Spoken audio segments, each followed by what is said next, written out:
we in here? Baby. I gotta fix these graphics and everything. What's up, everybody? Tyler Jennings. What's happening, Tyler? Let's see what we got here. We got like 10 seconds. Ramsey, what's happening, Dr. David? Dave Garcia, we see you. Katrina, what's good? KC. Oh, sorry, Cousin Pete.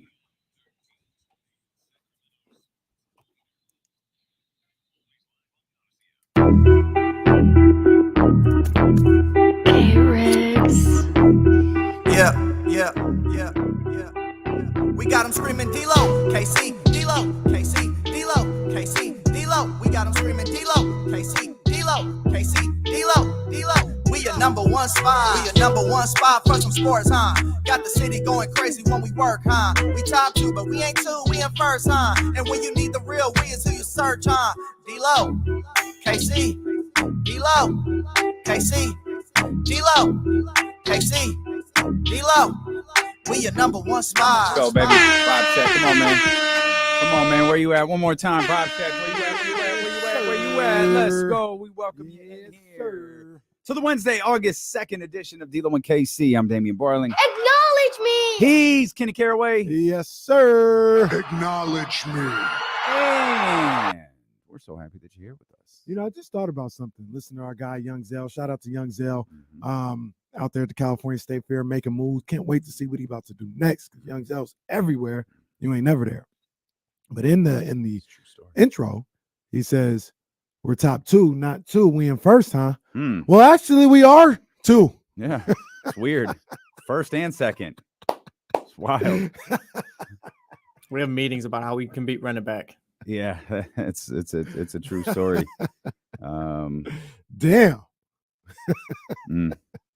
Get the gist of what he's saying, but damn, we are in two, and we are in first. We are. It's just the way it is. Some things will never change. Well, actually, some things will change tomorrow. Well, they won't change tomorrow. We'll just tell you about them tomorrow. Not to overhype this, but we're really excited about our day with you tomorrow. 12:45. Make your plans to be with us. We've got some things to get off our chest. Yes, sir. And we're going to do just that. It is Wednesday, so James Ham will be with us here in the final hour of the show. Trysta Krick went missing yesterday. Went missing. We found her. She will be with us at the top of the 2 o'clock hour. And our first visit of the season, our man Nick Wagoner, ESPN 49ers insider, going to be with us coming up at 12:45-ish, 47-ish, 50-ish, right around there. Our man Nick Wagoner will be with us. He very well connected. I love ESPN Daily. He was on ESPN Daily talking about the 49ers quarterback situation earlier this week. So excited to talk to Nick for the first time, hopefully for the first of many times this season, coming up this hour, as a matter of fact. We'll talk some 49ers football. Day off for the Niners today. Finally get a day off. It's probably why it was available. Because I shot him a text knowing he probably won't be able to do tomorrow. Let's start thinking about what we could do Thursday or maybe what we could do Friday. And he hit me right. Hey, let's do 12:45. I was like, oh, great. And that explains it. Yeah, the 49ers are off. Selfishly, I was like, oh, man, day off? I need to see I need Brandon Allen stats. No matter that you guys will play for 20 straight days. I need you to play. I need more content. And the content we got was one of the cleaner no-hitters we've seen in recent memory. Yeah, we're starting the show with baseball, but why not? A couple of fun baseball stories coming out of MLB last night. A 93-pitch no-hitter. Wow. That's what's up. Man. That's what's up, man. Framber Valdez, 93 pitches. That's the fewest pitches in a no-hitter since 1999. On the day the Astros acquired Justin Verlander, my man goes out there and throws a no-hitter. Jesse asked the question earlier, are no-hitters still special? And I know there was a stretch where it felt like one stretch in particular a couple of seasons ago where there was like a no-hitter twice a week for like 4 weeks. And you started to wonder, like, what the hell is going on here? There have only been 321 no-hitters in the history of Major League Baseball. Now, in comparison to a perfect game, that feels like a lot. I did the math earlier, which is always a dangerous thing to do. But of course, I forgot to write the number down. But it's something like 4,800 baseball games a year. So think about that for a second. There's 4,800 baseball games a year. And there have been 321 no-hitters in history. That's still a tremendous accomplishment. And in an age where, you've got team no-hitters and no-hitters where a guy throws 169 pitches and walks 42 people and loses 6-0. Like those kind of feel like it watered down maybe that was a slight exaggeration on my part, but those types of no-hitters feel like they water down the stat. Well, I hate the combined no-hitter. I hate that. That doesn't count. Yeah. That doesn't count. To me, it doesn't count. But 93 pitches and watching the crowd's reaction to the no-hitter last night was awesome. They all know that they're seeing something special. They want to see it through, whether you're at home or on the road. At that point, the crowd wants to see it through. They want to witness history. Again, there have only been a few hundred of these in baseball history, and I thought the response from the crowd was awesome. It was a very cool moment last night in Major League Baseball. It's always cool to see a no-hitter. No-hitters are definitely still special, man. And it's one of those things where, even a visiting crowd, like when it happens in a visiting park, some people, especially if it's like just a random game, I bet you there are some people who say, for instance, Giants Diamondbacks last night. And if the Diamondbacks guy had a no-hitter or even a perfect game in the 8th inning, there'll be some Giants fans there who'll be like, man, I kind of hope I see a no-hitter. Like, even if it's going up against your team, because it is so rare. It is so special. And it's so hard to do on top of that, and there's so many things that have to go right, not only with how the pitcher is pitching, but how the defense is playing behind you and some of the breaks that you get, over the course of a game. So definitely still special. Very cool to see. I did a little math myself. You said 321 no-hitters in the history of baseball. Yeah. I don't know if this is accurate. You said something like 4,800 games a year. Yeah. I said 4,800 times 150. I don't even know if they're at 150, but I remember in 95, maybe 94, I think they were at 125 years. So give or take 150 years of baseball. That's 720,000 games. Wow. And only 321 of them have resulted in a no-hitter. Then that's crazy in itself. But now that give even me the gets, percentage. Well, that's just not my bag. But that's crazy in itself. Yeah. But then when you go a step further and you think about a perfect game, what is it, 27, what was that? I think? I thought it was a little bit higher than that, but we saw one this year, right? We saw one a couple of weeks ago. The Yankees. Yeah. Very. I mean, it's 2 digits. I know that. It's a low number. It's not 50. Number. I'll tell you that. It's like max. It's like 30 something. I think it's only there was a way we could find out. My guess, and this, if I get this right, this should be going on to my record. I say it's no. Wait a minute. What are you talking about? You don't get to do that. I say it's under 30. You don't get to do that. June 28, 2023. It says 24. Yeah, well, there you go. Well, yeah, there's no way that I don't. It's a win for me. Mark it down, Jesse. No. That goes in the unofficial scorebook. No, that doesn't count. It only counts when the beat drops. If the beat don't drop, it is not official. That's funny. And I'm looking. I guess this makes sense. I don't know why I'm questioning this. Those 24 count to the what I say 321. Those count. The perfect games are a part of the no hitters too. Yeah. So again, a really a special stat and a special moment. And it for me, I don't know about my partner, man. I'm Giants, bro. Like I'm Giants. What you talking about? I've been Giants, man. Man, I've been Giants. Your boy hits the go-ahead shot in the 7th, and in that pickoff shout out play, late nights. Oh, that pickoff, but your boy being Lamont Wade Jr. And then that pickoff play to end the Patrick game. Bailey is not to be messed with. Just a fireball back to first. Not to be messed with. One of the smoothest plays.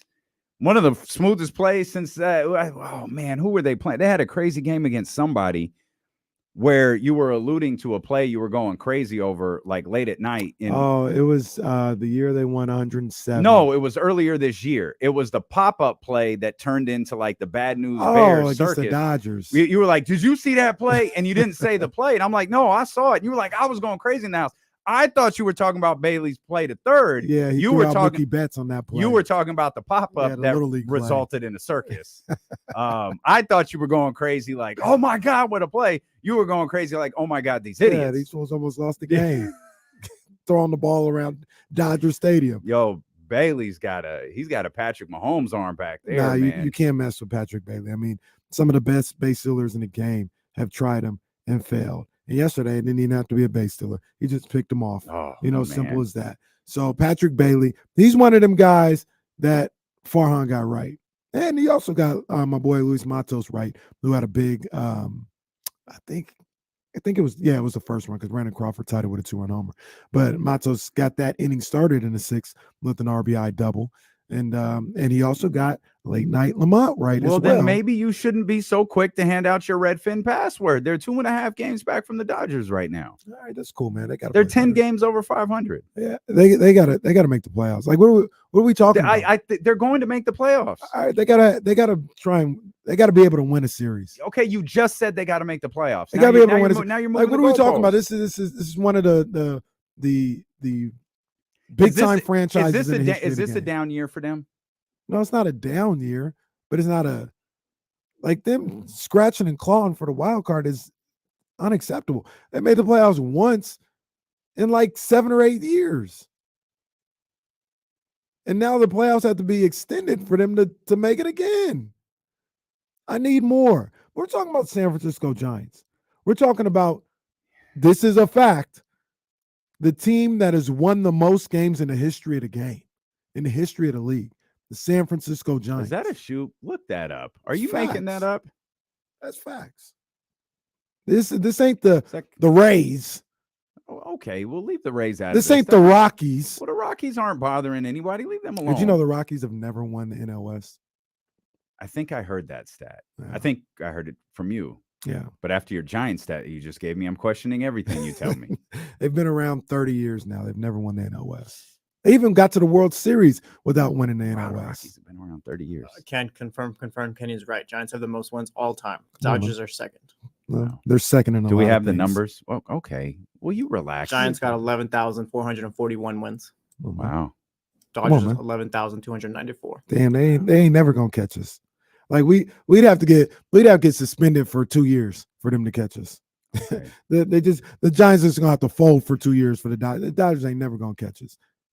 Now the game discrepancy is obviously different. They have one less win than the Dodgers right now, and you're killing them. You've been killing them all year. The Dodgers went out and they made some moves at the deadline to try and get better. And one of those guys, do that every year. One of those guys, Lance Lynn, he stepped up and did what he had to do yesterday. Granted, he was playing the A's, but he stepped up and had a performance yesterday. I wish the Giants would have done that. Farhan came out. Well, I'm confident in the guys that I have. Will you and, leave that man the alone? The resort that we have from Matos and Crawford and Wade, that's going to be good enough at the end of the day. It was good enough last night. I hope it's good enough moving forward. But these guys needed a little help. We needed a Verlander piece.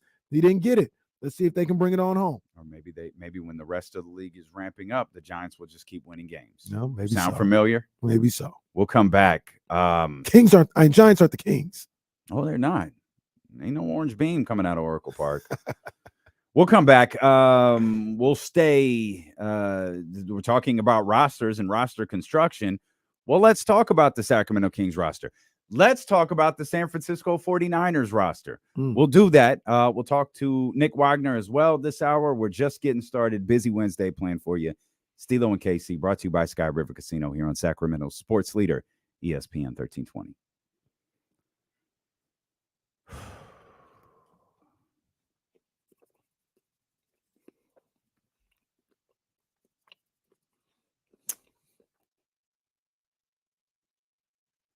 I mean, Polo's right. If they happen before Jackie Robinson, they don't count. Sound crazy. Those are the rules. Sound crazy. Those are the Absolutely rules. count. Nah, Polo's right. My man is right. Absolutely. Give my man a medal. Give my man a medal. He is right.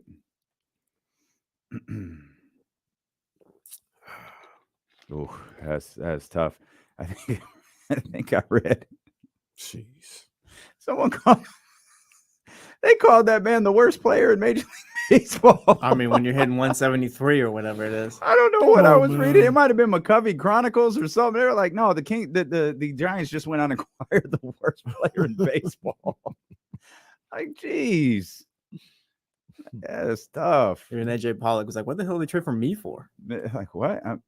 He's talking to his agent. I'm sorry? Sir, are you sure? This Steve cake Kerr. is Oh, good. does practice start today? Oh, tomorrow. This cake is good. The only problem is there's some like Was that the cake that was almonds or something or walnuts. Was that a cake that was on the table? Mm-hmm. KC is king of the break room food. Either that or pay $1.85 for an Oreo. I was like, let me No. try this first. Yeah, it's a good call. Yeah, don't put almonds in a cake. Yeah, that's dumb. Everything would have been perfect before that. I love almonds, but they don't have a place in the cake. Whoa. Chill.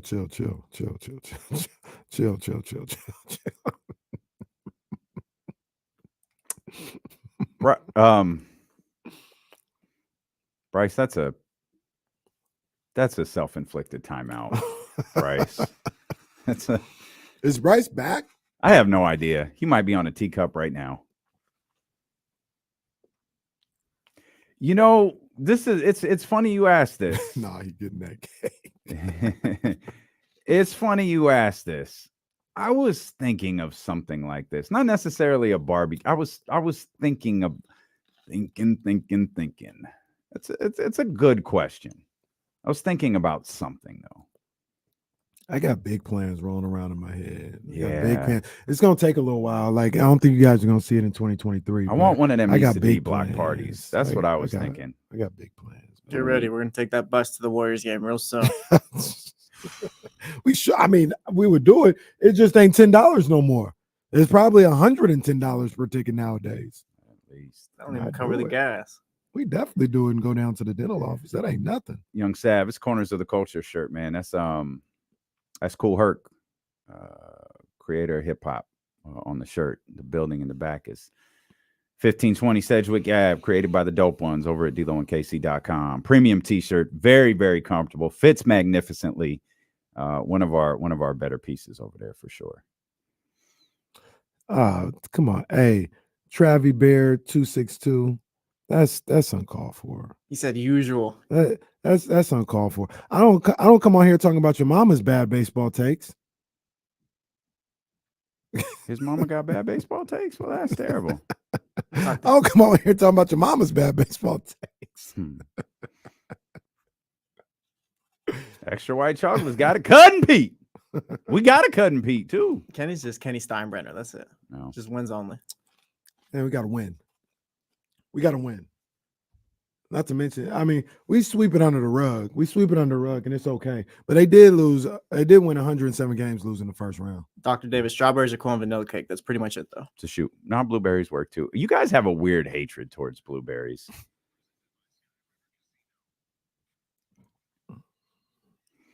I did something crazy today. That's not surprising. I did something crazy today on the way into work today. Oh no. I did something crazy, bro. Kenny Guru Caraway? No. Oh, And it's hilarious. Guru got in trouble. Like I heard that. Shout out Drew Down who sent me that clip. Yeah. Mrs. Guru just happened to be listening to the show, called Cap on what was going on, and man, he said, "What are you doing listening to the show?" Yo, Guru's the change in facial expression from Guru when he realized it was his wife on the phone. Oh, he's throwing up all sorts of cap about the Usher show in Las Vegas. Oh man, that's cold game. Guru, right there. Brody, I've been doing this a long time. You can't lie on the radio, dog. Oh, You're that gonna was pay cold for it one game. way or another.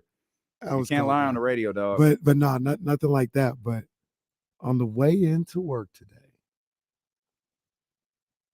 I put the spaceship in autopilot. Yo, wow. I would have rather listened to 12 play. Fam. Oh, It's actually pretty cool. It's really cool. Okay, now bro. there's a difference between. I will take your word for it. There's a difference between autopilot and self-drive. Like I don't have the self-drive. It's completely different. It'll turn for you. It'll do it. Like I ain't doing that. The autopilot, from what I can gather, or at least what I'm willing to try, it keeps you in the lane and it moves with the lane. So mostly, if you're on the freeway, it'll it'll keep you in the lane, and if there's a bend in the lane, it'll bend with it. My hands can do that just fine. I'm good. Oh, my hands are like right next to the. Kenny was working on the show, taking a nap. Just Yo, it's crazy. It's crazy. It's crazy. Like you set the speed and no. You set the max speed. No. And then like if people get in a certain distance of you, it starts to slow down a little. I said, no, this is trippy. You are much braver than I, sir. Let's much braver. Let's check in with the chatty house. Miss Pete, no. Dr. David, nope. Katrina, yeah, no, not doing that. Michigan Wolverines, LOL. Kenny, you only live once, Caraway. Hey, so I was watching videos on YouTube with these people doing, and they were on the highway. Let's see. What's Ramsey say? Don't do that. Yep. You're throwing it in cruise control in Sacramento with the worst drivers of all time. That is scary, bro. I did it. It's crazy, right? It's crazy. Mrs. Mac 10, I don't even like cruise control. Securing the beam, hell no, all caps. Hey, extra white chocolate. Casey sending out scathing tweets to Warriors fans while speeding around the business loop. Now, I only did it on straightaway. So like there's a spot Don't clean it up now. On 80, where like before Scandia, where basically it's a straight shot to Atlantic, right? I did it there. And it was not gonna lie, it was nerve-wracking. Well, congratulations, buddy. It was nerve-wracking. You got something in common with Filthy McNasty. So be proud about this, because Filthy McNasty said, I do it. Well, there you go. Kenny Caraway and Filthy McNasty. Well, because I'm making a little road trip over the weekend, and there's gonna be those straightaways. I was like, is it a secret road trip? Where are we going? No, I'm just going down to LA real quick. Oh, of course. Gotta handle some stuff down there. Okay, Lake Show. They're not even in training camp. Why? That seemed appropriate. So I was just, that spot in between Fresno and Bakersfield, where I'm just going straight. Well, like, what can I do that? I don't know if I'm gonna do it because it's probably gonna be a night. I don't know, man. Casey said, Jesus, take the wheel. Said Elon, take the wheel. The guy who created X, Kenny has entrusted his life with. Good. Yo, if you ever watch those like videos like on YouTube of the self-driving is, there's no way. I'd never do that. I just wouldn't. But even the autopilot, like these people they be on their North Carolina highway somewhere. They were pretty brave. I don't think I was that brave, because the hand was pretty much on the wheel. I used it was pretty much on the wheel the whole time. I used the parking thing. Virtually every newer car has the parking. So I saw the video for that. We got that. Yeah. So it doesn't seem to activate all of the time, but I normally hear, because I don't think people actually work in this building except when there's a meeting. Jesus. I normally just drive through, so I'm like facing out of a parking space. I get in the car, I just drive off. A few times, because I refuse to park under those nasty ass trees that are here, I've backed into a spot. And every once in a while I'll back in and something will pop up and say, do you want to use the parking thing? So one time here at work, I pressed it. I don't think I've done it since. It parked the car perfectly. Yeah. but it got there in a really complicated way. Like it backs out, comes back in, backs out. No, again. it's just the wheel turns around super fast, and it's like, oh no, we're gonna get you in That's there. a little different right there, boy. And it's a little different. It parks perfectly. It's supposed I to was do like, it for I'm good. parallel parking too. Yeah, I'm good on that. You guys, I'm not. I'll do that. And that doesn't matter if it's the car that we have or the car that Jesse or like I know a Buick lot of has cars. that. Yeah, they have those parallel parking assistant. I'm cool, man. I'll park 5 blocks away before I try to figure out if this for me, feature works. I'm a perfect parallel parker. So I've become one now that we're downtown so often. Yeah, I'll whip that thing real quick, boy. Pause. It's easy. you guys basically drive Transformers. You realize this? Uh-huh. I don't know. I mean, his is Not gonna front. His is different. Mine is just a kind of a regular car. We It have just the has- same It exact just has car. a autopilot-ish feature. His Okay. is parking and doing This all is this so other stupid. stuff. We have the same exact car. It's exactly. We actually look like two jackasses when we walk out with someone to our car and we park ways to the exact same car in different colors. And then I guess that's the rule. If you work here at ESPN 1320, you got to get one of these cars because we look like I've noticed. Like, wait a minute, you both have a okay. All right. So now this is not what I'd be doing, and this is not autopilot. The guy 925 View says seen a dude napping in his Tesla on autopilot. I think that's the driving app. I don't think that's autopilot or not app, but self-driving. Yeah, self-drive like that, and that. Like I said, I was probably about 30 minutes just watching these videos. First of all, how to do it, and then you get into the full self-driving thing, and I'm like, nah. And they were just on the road. They were just on the street. Mm-hmm. I said, nah, man, I can't do that. I wanted to use the what is it called? The summons. Do we have that too? Yeah, I thought that was a different. Like you had to pay for that. I don't think so. Well, I mean, I don't have. All right, maybe forget you- it. Let's just move on. To Tell us something about else. summons. What's summons? Tell us. This is stupid. Just forget it. So, how about those Kings? Let's talk about the Sacramento Kings. Damien can command his car to come pick him up. You're like Batman. You're like Batman. You guys are idiots. Oh man, good times on D-Lo and KC. Yeah, great times. Nick Wagoner joins us in 20 minutes. Bring some level of adulthood to this conversation. Unless you put on some Bay Area hip hop, then Nick Wagoner will tear up the dance floor. I've seen that on. That's what I numerous occasions. heard. Nick That's can what go. I heard. I wonder if he likes Larry June. Oh, yeah, that should be first question out the gate. I bet he does. This actually related. We were constructing a thought on the San Francisco 49ers, and Jesse tied the Sacramento Kings into it, and it's a facet because like we meaning us, and there might be those amongst us who disagree, but the Kings are. I feel like you could say the Kings are a championship contender. But you might have to preface it with like the Kings are a fringe championship contender. No one's going to look at them as the best team in the league. They're going to be a team who, like Miami, you're going to need a lot of things to go right.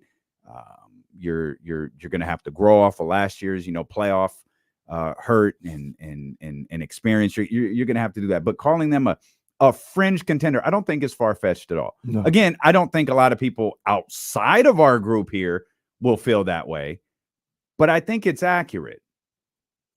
There's nothing fringe about the 49ers. Like the San Francisco 49ers are a Super Bowl contender.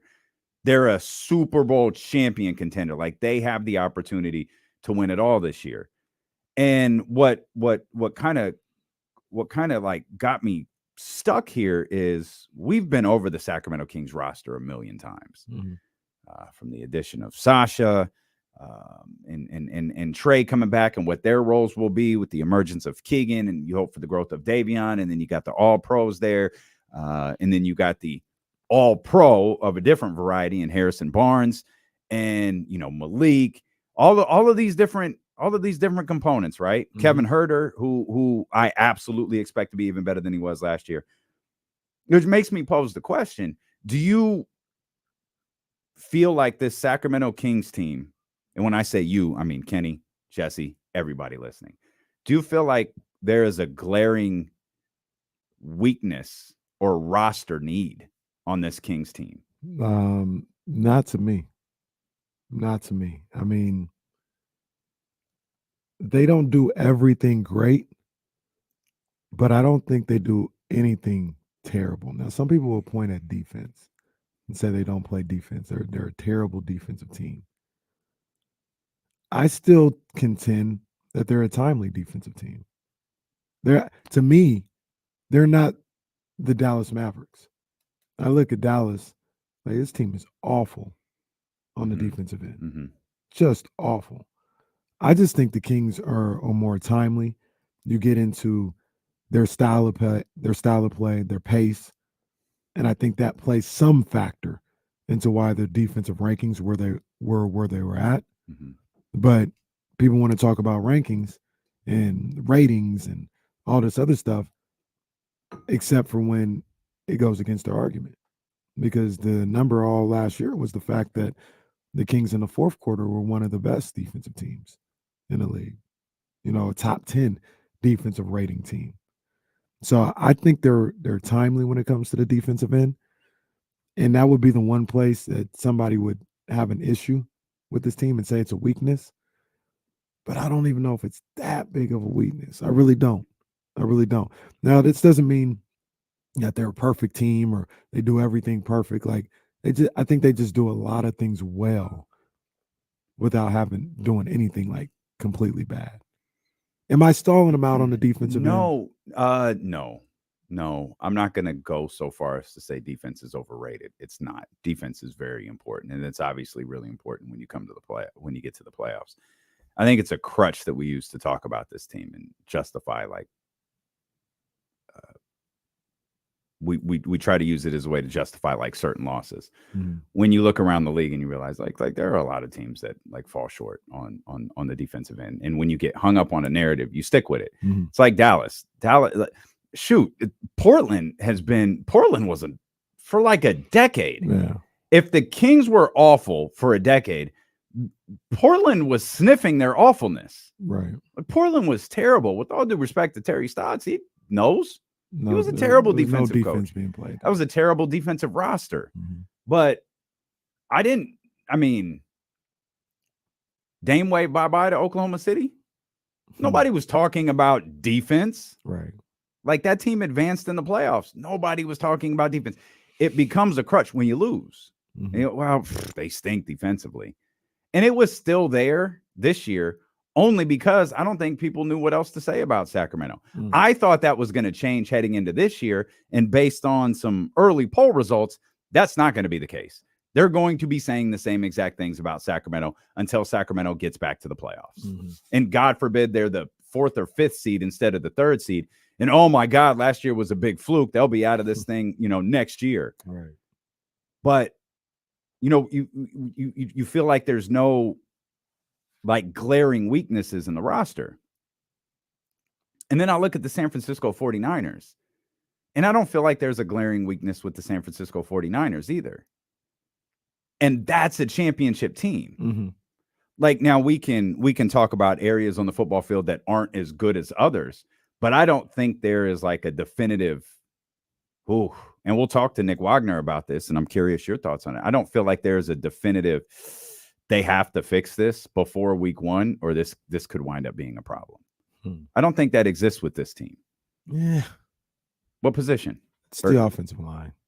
Still? Yeah. I don't know if it's terrible. I think it's more so the fact that it's potentially it could be potentially terrible, but it's very unproven, very underwhelming. But unproven can't be categorized as terrible. I think some people would categorize it as terrible. You're right.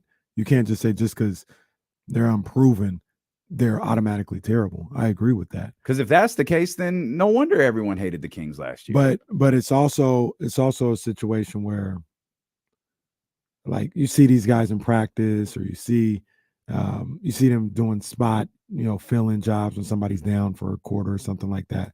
And to a lot of people's eyes, they're very underwhelming. Colton McKivitz, very underwhelming. Aaron Banks, spotty. And now now this is your best. It's not even like a rotational piece. This is the best you have. Underwhelming or bad? Because what's the Kings defense? Well, a weakness, a glaring weakness. I think it doesn't mean it's bad, but I think people are looking at it like, offensive line. Like a weakness that can be taken advantage of? Potentially, and cause them to lose games? Week 1, you got to go up against TJ Watt with that guy. And they ain't going to line him up against Trent Williams. Mm-hmm. They ain't going to line him up against McKivitz. Mm-hmm. And he might go to work. That offensive line last year, some would say that's what got your quarterback hurt, even though that was a tight end on that situation. Yeah. But, I mean, if they can exploit that potential weakness, that could be a problem all year long. I think offensive lines come into play. Well, if they have a bad offensive line, if it's truly bad, then whoever is under quarterback's in big trouble. It doesn't matter who it is. It could be Brock Purdy. It could be Trey Lance. It could be a 3 quarterbacks. It could be a 4 quarterback play. All 4 of them are in trouble. I agree. Where I get concerned more with an offensive line is less that and more like Christian McCaffrey and Elijah Mitchell. Like a bad offensive line could do damage to a team's run game. Yeah, absolutely. But I feel like we've talked about the offensive line. I mean, D'Lo and Casey started 3 years ago. I feel like we've been talking about the 49ers offensive line since then. You're right. And with the exception of the injury-filled 2020 year, they've been pretty good. Yeah, they figure it out every year. Meaning the 49ers have been pretty good. Yeah, they figure it out every year. They figure it out. It doesn't hamper them with winning until it does, right? Like, because you can make the argument they were holding up strong until they really needed to in that NFC Championship game against the Rams, and they couldn't block Aaron Donald. Well, now, they could have hit you with the Tyrese, though. Like, what more do you want from me? To finish the job. Well, but the problem is, finishing the job is you gotta, they couldn't get a yard. They couldn't get a push to get a yard to keep that drive going and keep the ball away from the Rams. I only say this. I just say that there's nothing that I'm concerned about with the Kings. I am concerned about the offensive line. It could all be for nothing. More than you are the Sacramento Kings defense. Yes. Definitively, yes. They could all be for nothing because, like you said, and I agree with you, I'll be saying the same thing. We talk about this every year with this offensive line. Mm-hmm. They find a way to go 13-4 or 12-5 or something like that every single year, pretty much, since we've been doing this. They figure it out. But that's the thing that worries me the most. And it's really the pass pro. Like, I think the running game and the scheme, Bobby Turner, and the way they go about things, I think they always kind of figure it out running wise. The pass protection is what worries me the most. Okay.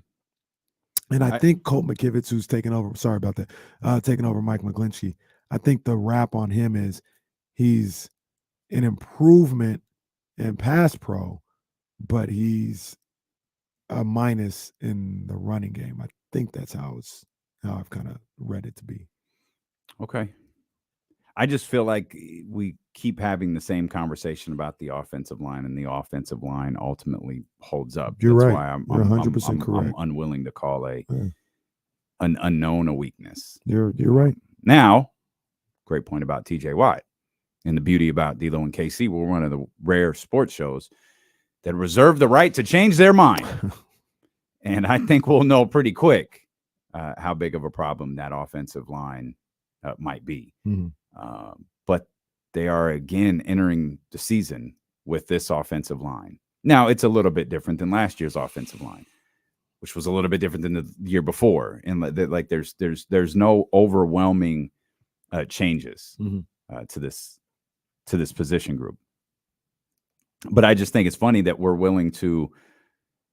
I think it's interesting, and obviously football rosters are very different than basketball rosters. But you can point out what you consider. I don't, but it's a fair assessment either way, that the 49ers have a position that has a weakness, a position group that has an important one that has a weakness, or that is a weakness. but at the end of the day, they're still Super Bowl contenders. Mm-hmm. Whereas you look at the Sacramento Kings and you go, well, maybe they don't quite have the defense that you'd want. Maybe they don't have a top 15 defense. They're really good in other areas. And they're on the fringe of the title hunt. And go ahead, Jesse. I think what's keeping the Kings on the fringe is they're still missing, like, it's not like they don't have like a weakness, but they're still missing that one piece, that one star, like that third guy to get them over. It could be Keegan if he develops over the season, but they're just missing like that one. It's not going to hurt them, whatever the roster, whatever, as far as like being good, but just that one thing to help them get over the hump. So let's run with that. What's the third star need to be? Like, who's the third man? Like, what is he? What's that third person's strength? To me, it's scoring. And I know people, there goes KC, disregarding defense. No, I just need somebody that can get me 25 at any particular time. That's so what let's all the not good teams have. All the championship teams have. Not 3 guys that could get them 25 on any given night. So let's not dive into the how, because it's only about 3 people. So how it happens doesn't matter. Just go with this hypothetical. Paul George is on the Sacramento Kings. Is he 1, 2, or 3? He's probably 2. De'Aaron 1. Paul George 2. Sabonis 3. Yeah, I agree with that. I mean, you could get crazy and say Paul George is 1. That's not crazy though. That's not crazy. That's not. Some people. That's what I was saying. Like, that's not crazy. Right. Like, it's not. Yeah. But Paul George still, I think, has legs under him as a two-way player.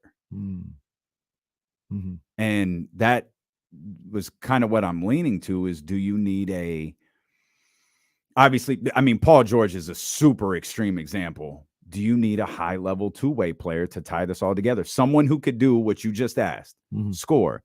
But on some nights, hey, we need another guy to shut the water off, as you like to say. Yeah, I mean, that would definitely be ideal, right? Like, I don't think he can necessarily do both of these on a high level, but that's what you would kind of hope for with Harrison Barnes, where sometimes we need you to score 25, but on the nights where the offense is cooking but we can't stop anybody, I need to be able to put you on Jason Tatum, and you can make life hell for him. You know, to be honest with you, a guy like Andrew Wiggins is perfect for that. I think Andrew Wiggins is like probably the perfect guy. He's never gonna, like, Paul George is a little overqualified for that. Like, you'd be damn near a super team if you got Paul George with that. But like, Andrew Wiggins is perfectly qualified. He's not really good enough to be your 1 or even your 2, really.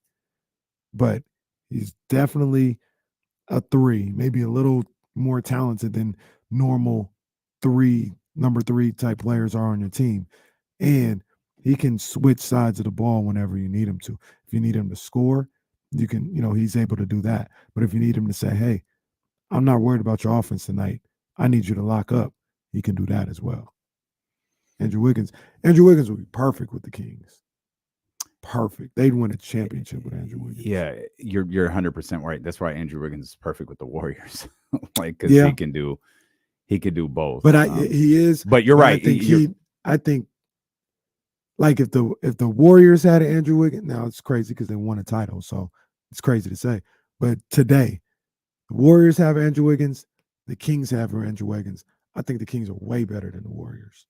Like, if you can clone them like NBA style, NBA 2K style. This year. Yeah, I agree. I think the Kings are way better than the Warriors. And they did win a title with Andrew Wiggins, which is like 2 years ago. Right. But he was there's also, like, we do have to acknowledge part of the reason the regular season probably went the way that it did for the Warriors last year was Andrew Wiggins' absence. I think he tied a lot more together than some of those people are willing to give him credit for. Like, this probably sounds crazy too. Like, this is dreamland. Kings had Mikal Bridges. Like, come on, man. Yeah, Kings are and Kings Michael's, are favorite. Michael's perfect for that. Like, yeah, he can be your 3 that can give you 25, but give you 7 and lock up at the same time. There it is. Monty, go get Mikal Bridges. Just go win the title, man. Let's just get this thing fixed. We'll come back. Nick Wagoner joins us. We'll get his thoughts on the 49ers offensive line. as well as some early notes from training camp from our ESPN 49ers insider. Nick Wagoner joins us when D'Lo and Casey return here on Sacramento Sports Leader, ESPN 1320.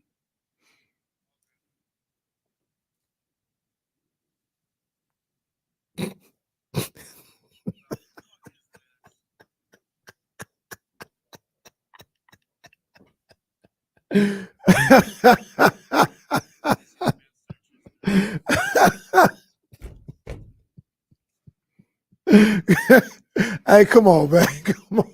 Hey.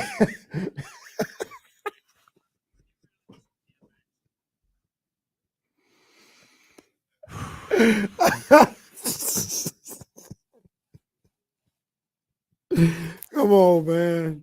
Come on.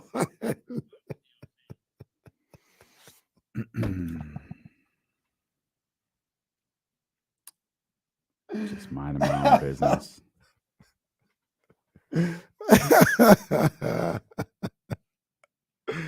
Oh, man.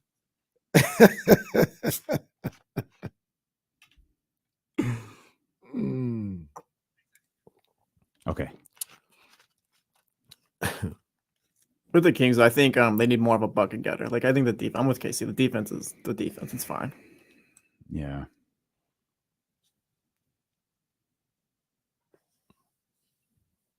See y'all talking about this Lizzo story. It's very weird. Like that's like I gotta dive into it. I find that unbelievable. I don't believe it yet. I can't believe she of all people would be doing something like that. I don't believe it. I gotta see more evidence. Yeah. The verbiage that's out is kind of weird. Yeah, I don't know what to make of it.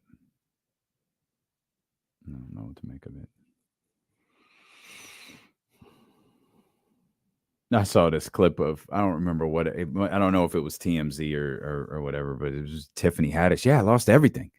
Lost my projects, lost my talent, lost all of it. You ain't get canceled. Your dumbass worked with Ari Spears. That's what you get.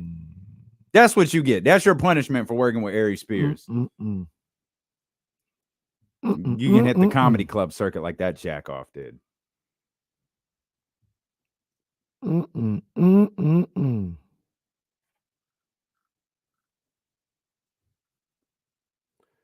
here making pedophile videos thinking it's funny.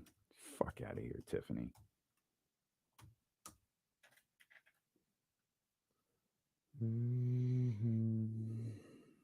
Hey, mom's here. Good stuff.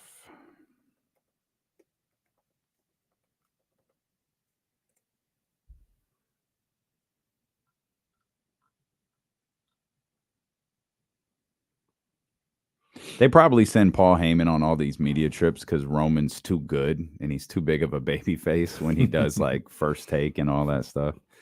Hey, we're gonna have to heal this up a little bit. Let's send Paul with him.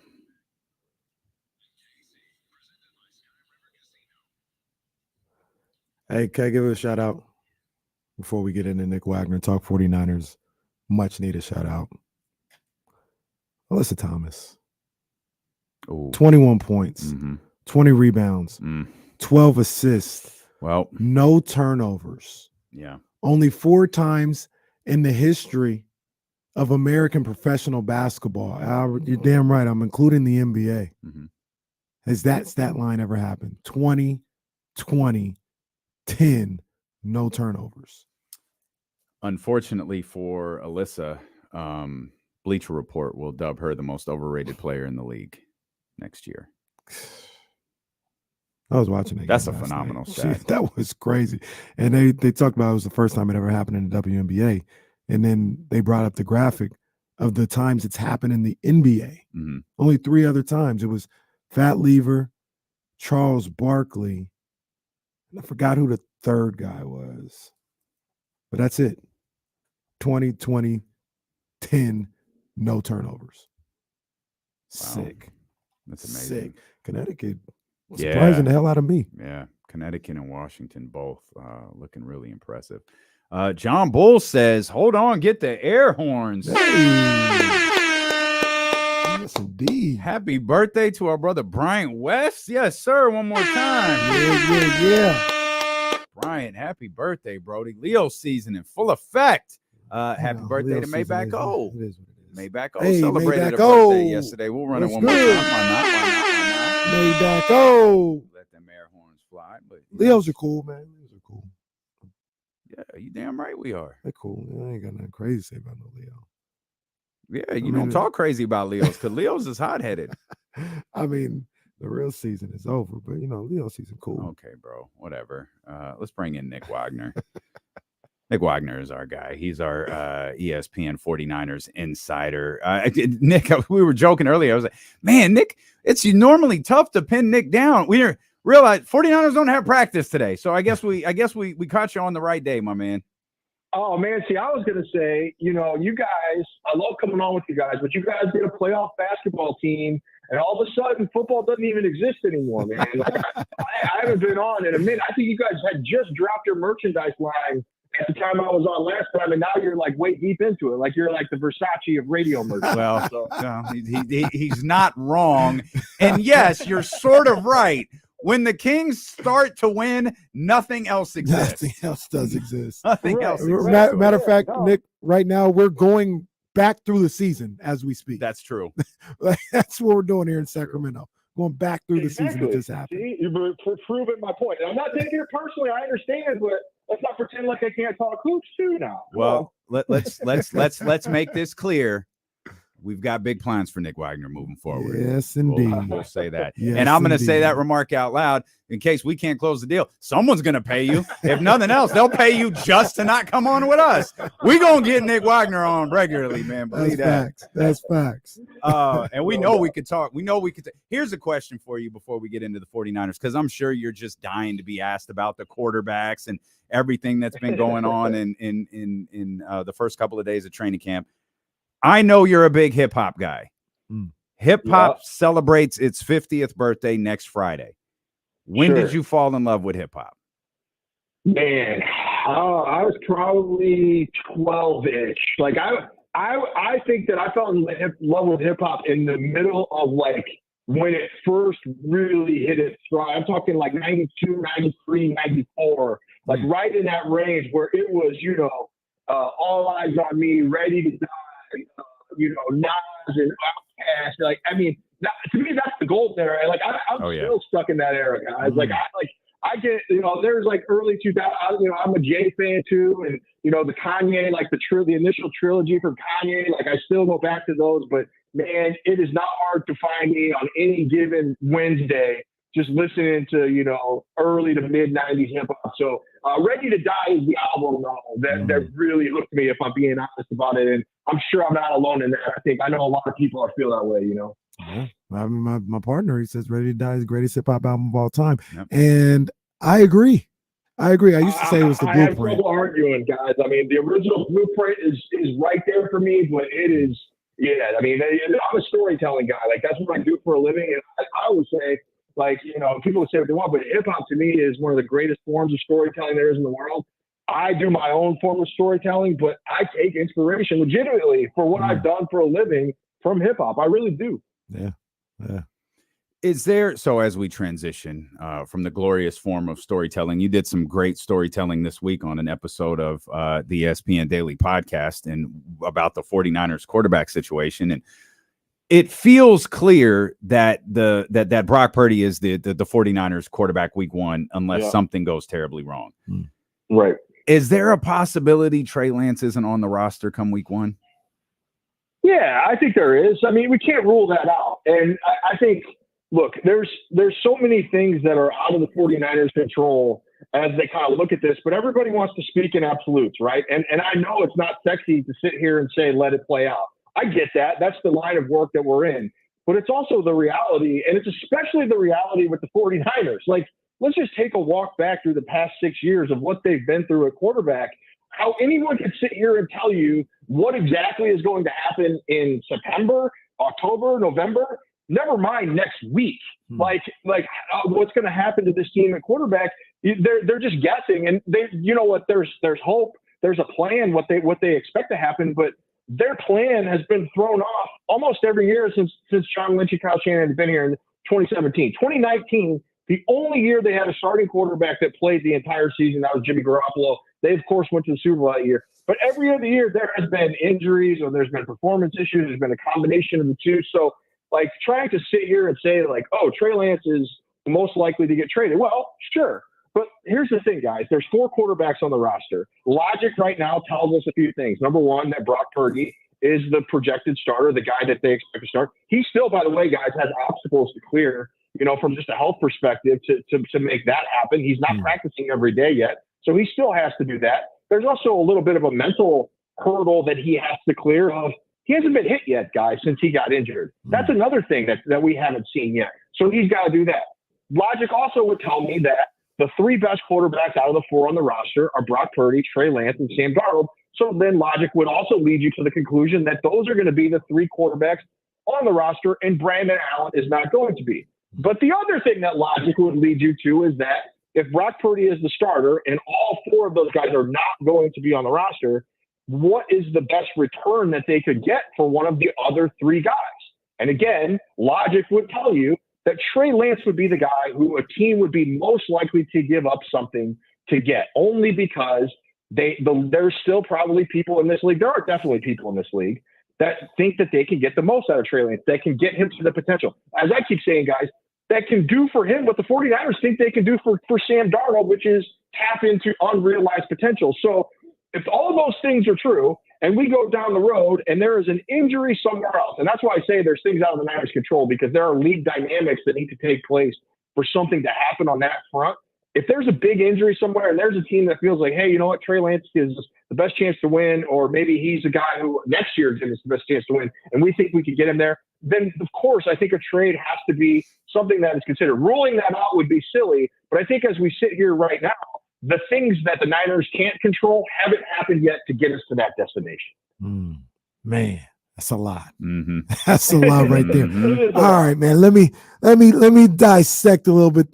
So first thing, when training camp started and people, even before training camp, people try to talk about Sam Darnold and, Kyle really likes him and all this other stuff. I said, you guys need to stop this, okay? Sam Darnold, while I like him more than others, there's no way that I have him as, say, your number 2 quarterback ahead of Trey Lance. But training camp starts and reps are given out and, all these stats and people that are watching it every day. And they're sitting here and they're saying, look, not only is Trey Lance versus Sam Darnold a real competition, but for that backup quarterback spot, it's kind of a 3-player competition, because Brandon Allen is somebody that Kyle Shanahan speaks kind of glowingly of. So the people who are seeing it every day, I'm gonna resort to listening to guys like yourself, Nick, in those situations, because you see it every day. You see the reps, you see the interaction, you see the people that they're playing with. Is this like really a 3-player battle for the second quarterback spot? I'm not willing to say that. And the reason I think there's a fine line that needs to be drawn here between like, oh, Brandon Allen is competing with Trey Lance and Sam Darnold for the number 2 job, versus like Brandon Allen could be on this roster if something were to happen where there was a trade that the Niners couldn't pass up for Trey Lance or even for Sam Darnold. I don't think that's going to happen. But again, like I said, logically, Lance is the guy who would be the most valuable commodity if another team needed a quarterback. So I do think there's a scenario in which, hey, they would like to see enough of Brandon Allen to feel good that he's their number 3 if another opportunity arose. But I'm not going to sit here and say I think Brandon Allen is in the mix for the number 2 job. Now, maybe that changes as this offseason goes on. But as we sit here right now, I don't think that's the situation. I don't think that's how the 49ers view it either.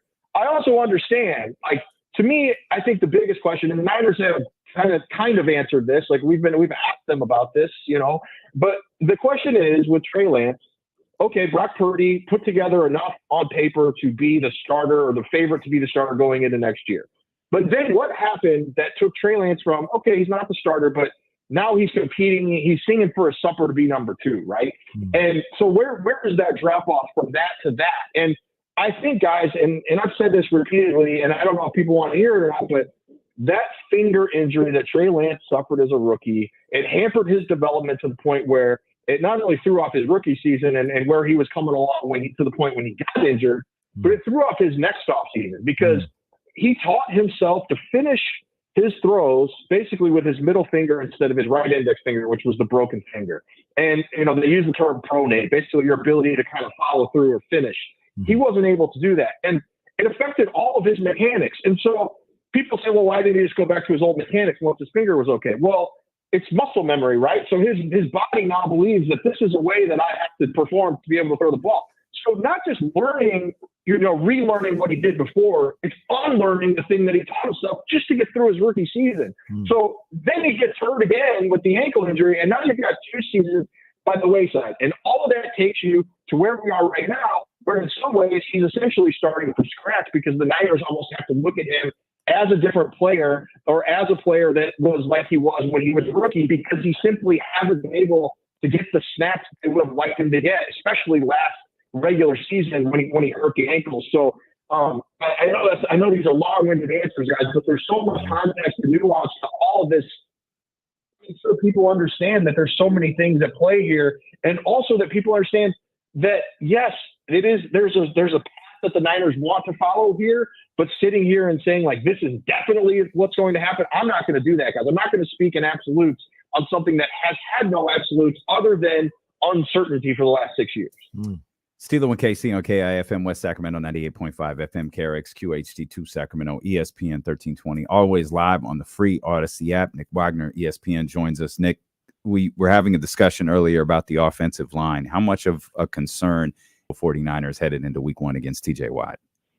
Yeah, I mean, it's almost hard to separate it from the quarterback discussion, right? Because of what we've seen with the injuries and things like that. But to me, aside from quarterback, the biggest question mark they have is going into the season from a roster standpoint is that offensive line. And, if you go back and look at, last year they had 3 new starters on the interior, and we all said that's a big question mark, right?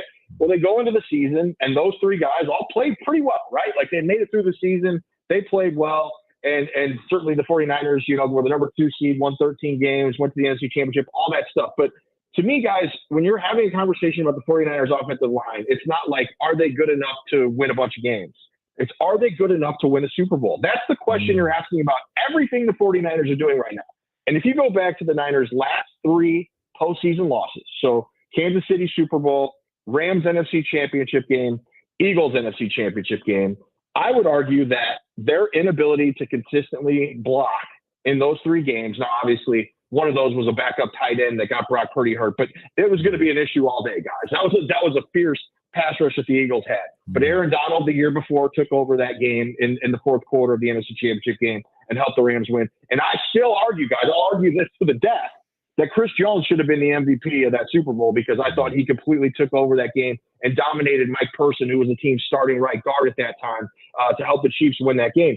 So that's what I'm saying, where it's like, okay, they have guys that they feel good about and can get them through the season, but can they step up on the biggest stage when the pass rushers on the other side are those elite level guys? And as I look at it now, you've still got Aaron Banks, like I said, played well last year. Jake Brendel played well. Spencer Burford, he was okay. He was in a rotation most of last year at right guard. So can he take that next step forward? And so far, to his credit, guys, I think he looks better. He's anchoring better. He's a little stronger. I think he looks like he's poised to be better than he was last year. But then you have a question at right tackle. And people could say what they want about Mike McGlinchey, but he was one of the best run blockers in the league. And yeah, the lowlights were bad, but for the most part, pretty solid out there at right tackle. He wouldn't have got paid $18 million a year if he wasn't. And Colton McKivitz, who, hasn't played a ton of games, particularly at right tackle, has to step in there too. So to me, that is the single biggest question, is not just, is this group good enough to get through the regular season? Because I think it is.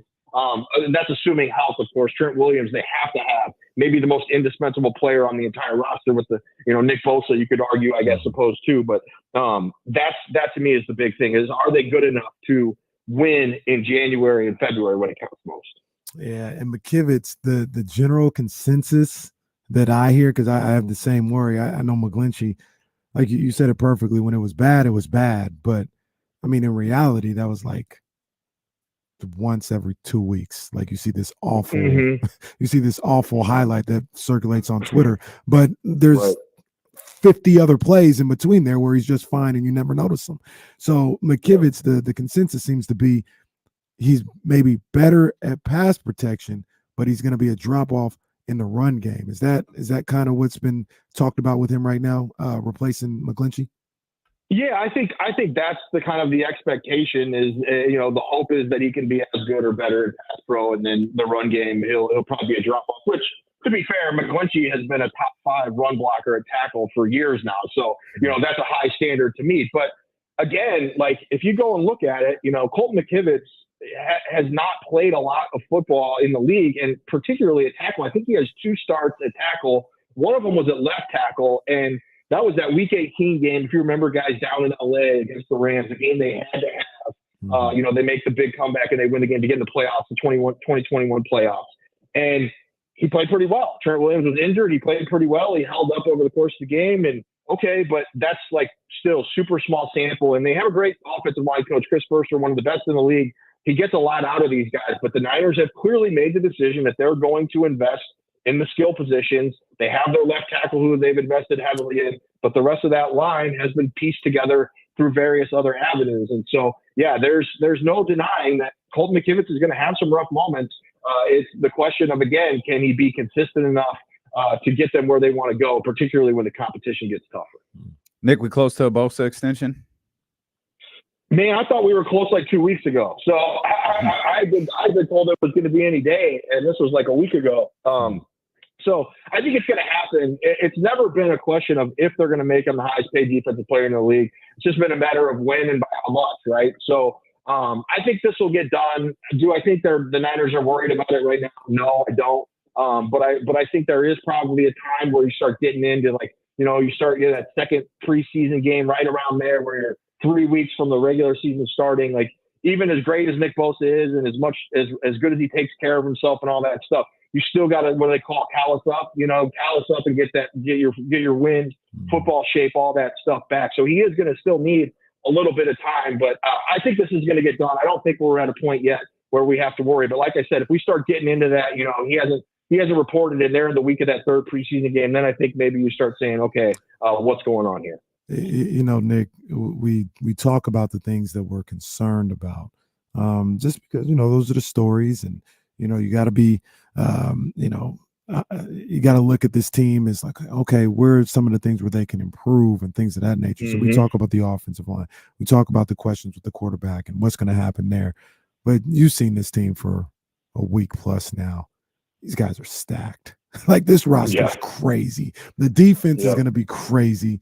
The skill position players on the offensive end are damn near, I don't want to use this word. Last time this happened in the NFL, it went all bad, but I was going to say a dream team type situation. Like, this roster is. I'm down, Vince Young. This roster is stacked outside of maybe those 2 questions. Yeah, I completely agree. It's funny. Our mutual friend Kyle Madsen last night was asking something like he was writing some piece like who's up and who, like, stock up and stock down. And he was like having trouble coming up with stock down. He was asking me, and I was like, man, I can give you a couple of things, but I don't know if it's anybody that really matters. Like, I don't know if it's anybody who's going to be playing significant snaps for the 49ers this year. Yeah, if you look at every level of their team, there's like an all-pro or a Pro Bowl level player. And in some places there's multiple, right? And like, I just, I'll throw out an example of where I think they can be stronger, which is the defensive line. And if you just follow me, guys, like 2019, that was the engine that made it all go, right? The defensive line. And they had DeForest Buckner and they had Eric Armstead, and they were able to, on third downs, kick Armstead inside. So it was Armstead and Buckner next to each other, and then Bosa and D Ford rushing from the outside. And I think their D-line has still been very good the last few years, don't get me wrong, but they would be the first to tell you, the 49ers would, that they were not at the level that they were in 2019, and that is that dominant, just take over a game, quarterbacks going into a shell within the, in the middle of the first quarter type of group. They haven't been that. I think they have a chance to get back there because I think Javon Hargrave is the real deal, and I haven't had a chance, I've watched plenty of them on tape over the years and things like that, but getting a chance to see him in person, you really understand that this is a unique football player because he's explosive, he's powerful, he's all those things, but he's all of those things, like, from a stature standpoint, where he is underneath your pad level at the snap. Like he's kind of stocky, right? He's not Mm-hmm. the big, tall, like DeForest Buckner and Eric Armstead were the Twin Towers. Well, now you've got a guy who's a little bit more of a compliment. He's not similar to Armstead, he's a compliment. And so I think Hargrave has a chance to raise all ships again, where now Nick Bosa is even getting a few more one-on-ones. Eric Armstead is benefiting. Whoever is lining up at the other defensive end, definitely going to get plenty of one-on-one opportunities. They hope it's Drake Jackson. We'll see if he gets there. He's done a lot of work, and you still need to see it translate onto the field. But I think, to me, like those are the things where it's like, yes, this is a really good team. They have a chance to be an excellent team, a Super Bowl team, but can they make those kind of incremental improvements in all these different spots that get them over the hump? Nick, always a pleasure, man. We're looking forward to talking to you a lot this season. We gotta get Nick here for a Kings game too, man. Oh, yeah. You gotta come to the Golden One Center, man. You gotta pull up on us, Nick. We got, I definitely will. I've been there one time. I drove up a few years ago because I wanted to see Giannis, right? I'm a big fan of like just going to see like when the stars come to town, and it was cheaper to go up there, of course, than it was here in Golden State. So I drove up there, and he had like food poisoning or something. He only played like 15 minutes. Oh no! So I like the Golden One Center though, but I got to get back up there for a better experience for sure. I was just thinking we got to get Nick out here for the YG concert.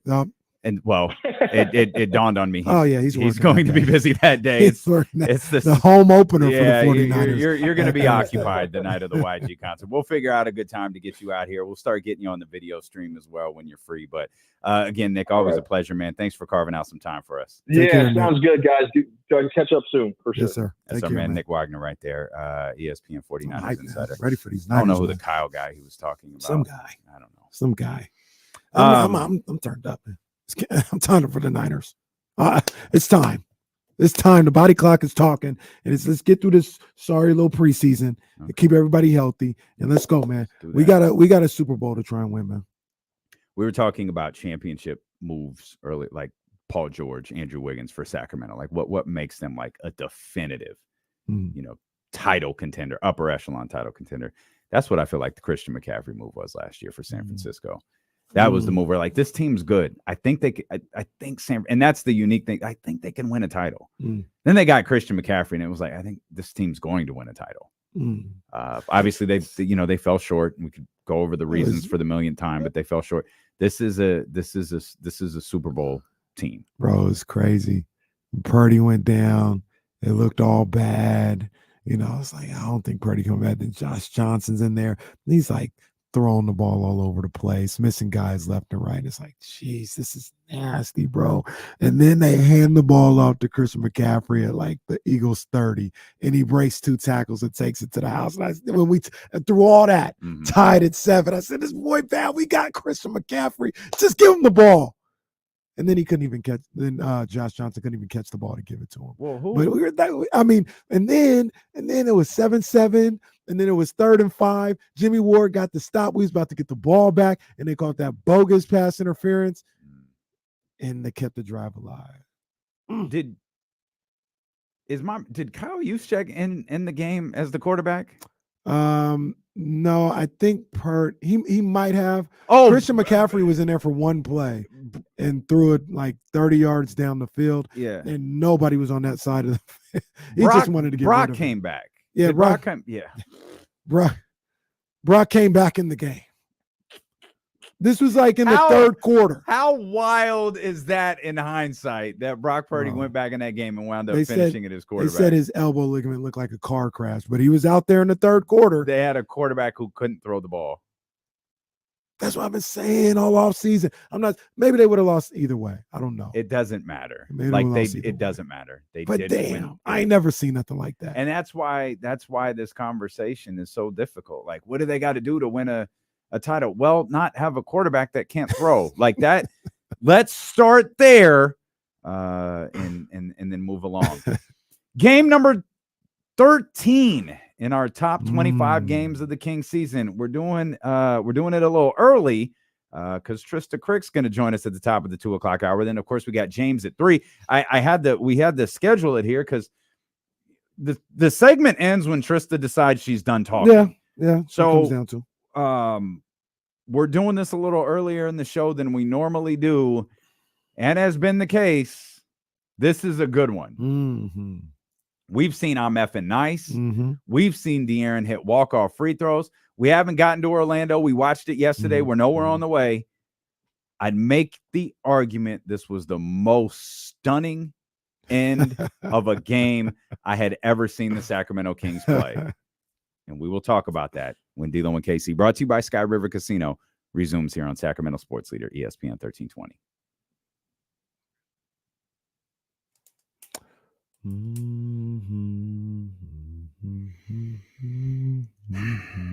Gotta figure out what these new graphics look like. Do we ever hear anything from the other people they were talking to?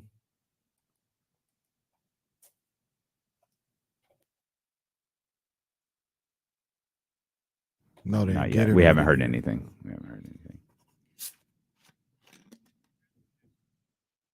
No, absolutely not. He's gonna be sitting there for 30 minutes at a time. We were asked that yesterday. I was like, we can't.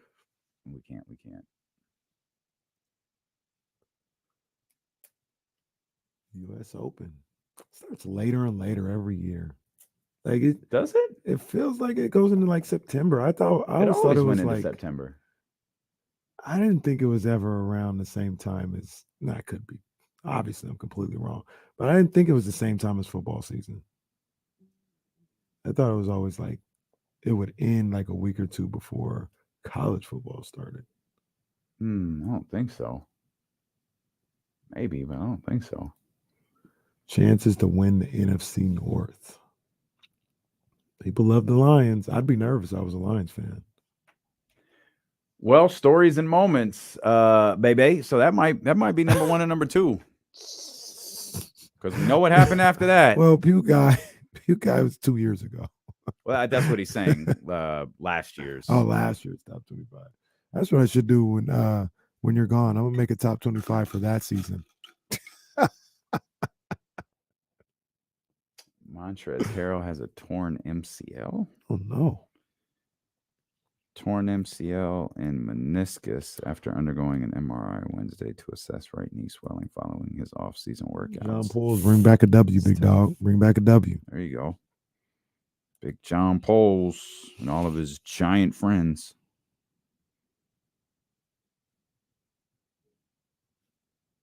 John Bullock, I must walk with other giants. I'm thinking, where did I see you last, John? Was it the California Classic? I was headed to the media thing, and John and his crew come walking out. I was like, this is it. This is how I'm dying today. These big ass motherfuckers about to end it right here.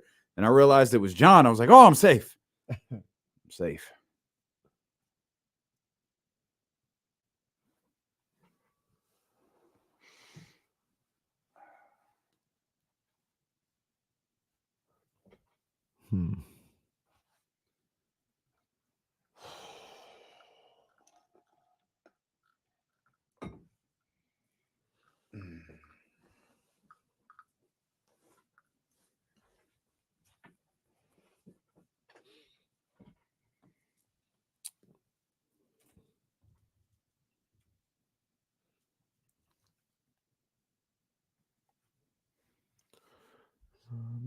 Drop for your baby girl.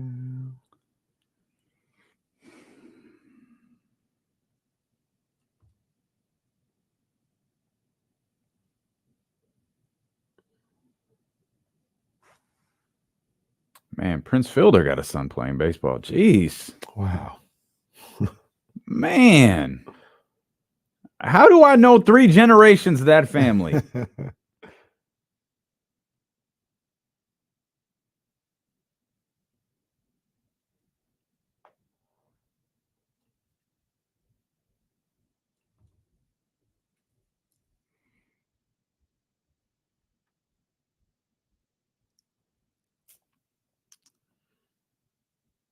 I'm at Uptown on Dykeman Heitman talking that how she only double businessman. Oh boy, Eddie Gonzalez, boy, he living a life. He's everywhere. You ain't never. He really is. He was talking to the fighters the other night, wasn't he? Yeah. Bro, he was talking to the fighters the other night, and he was at the Spence Crawford fight. Yeah, that's what I was talking about. Wasn't he Oh, talking was to them? talking to UFC fighters. I don't know when He was this talking to both of them? Yeah, I don't know how. I- I isn't don't know there a how it video of happened or him? when this was. Wow.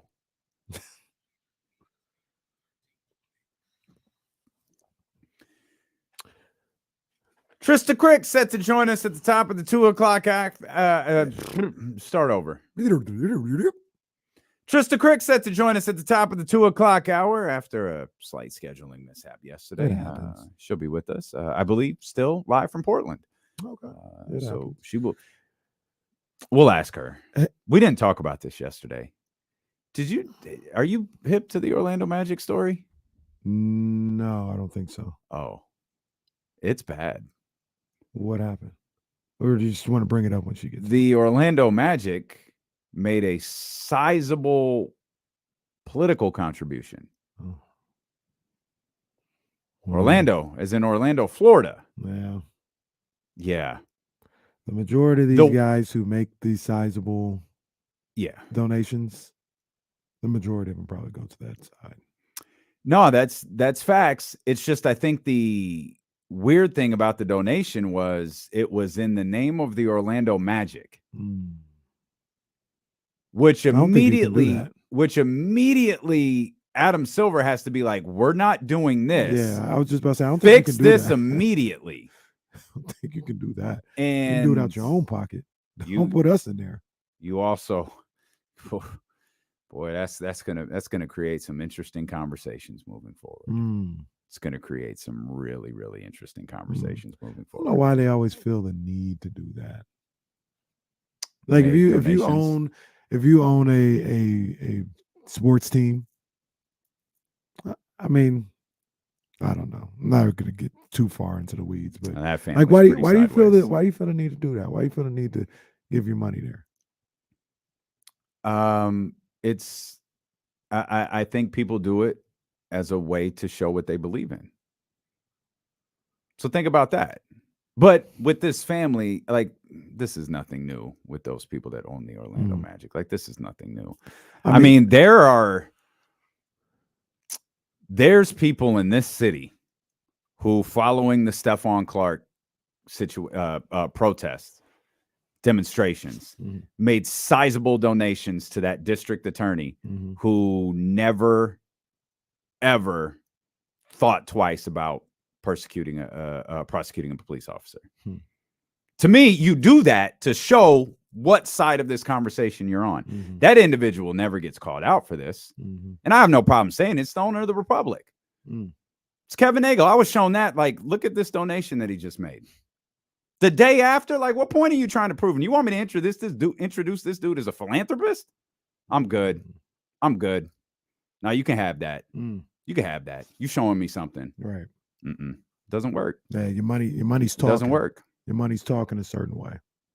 Yeah. Doesn't work. I just I don't know. Like, just I don't understand. And on the heels of that Black History conversation, you do this? Come on now. So I just never understand. Yeah, I'm definitely gonna give you my $50,000. Like, for what, bro? Like, you employ players and employees essentially that may not align with that. Like, what are you saying to them? Like, to be honest with you personally, I don't feel it's not your place to be out here funding political parties or certain agendas. Once you decide to get into that arena of owning a sports team and having different employees that, you know, may feel differently, it's not your place to be doing all that. That's just my opinion. I'm probably in the minority, but that's how I feel. Yeah. It's I'll be interested to see how the NBA reacts to this. And another note with the NBA, maybe definitely a more pleasant note. No.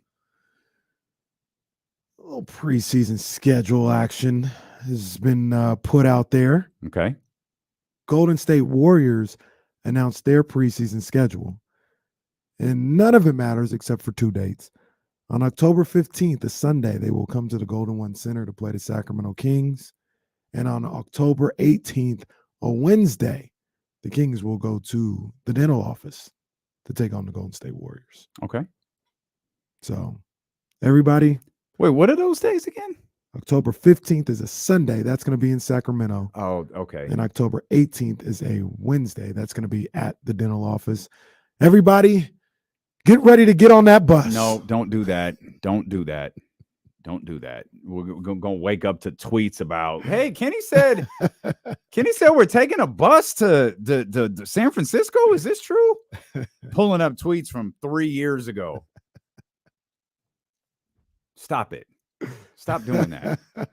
And I'll put it to you like this. James, if the Sunday game was at Golden or at the dental office, I look into taking a bus up there. You put the bus on autopilot? Well, no, I ain't.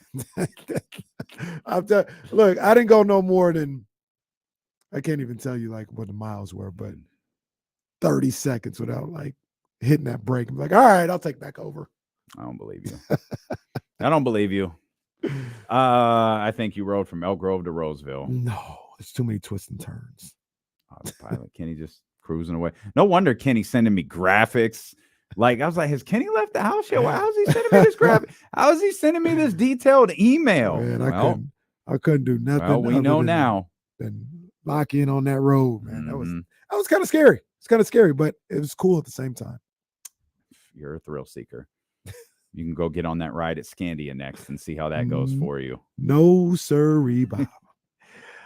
Game number 13 in the top 25 games of the Kings season. One of my favorite games of the year for sure. And we're just getting into that area where most of these games are going to be our favorite games. You know, we're creeping into the top 10. I'd make the argument this was the most stunning conclusion to a Kings game all year. And it might have been the most stunning conclusion to a Kings game I'd ever seen. Crazy. Because on December 9th, 2022, the Sacramento Kings went into Cleveland, Ohio to take on the Cleveland Cavaliers. And it was an up and down game, but it was close at the end. And then all of a sudden, with about 4 minutes to go, we want to talk about making a move and not looking back. 19-0 finish. Insane. For the Sacramento Kings. Absolutely. To come out of the Cleveland with a victory, 106-95. The exact score, 95 to 87. 95-87. With 4 minutes and 50 seconds left. These guys go on a 19-0 run to end the game. Were to be clear, they were down 95 to 87 with 4 minutes and 50 seconds left, and then the Cavs went scoreless on 10 straight possessions. Crazy. And the crazy thing about it, watching it back, is they almost kind of just walked them down. It wasn't like it didn't feel like, at least like watching it then and watching it now, that was like this barrage of buckets for the Kings.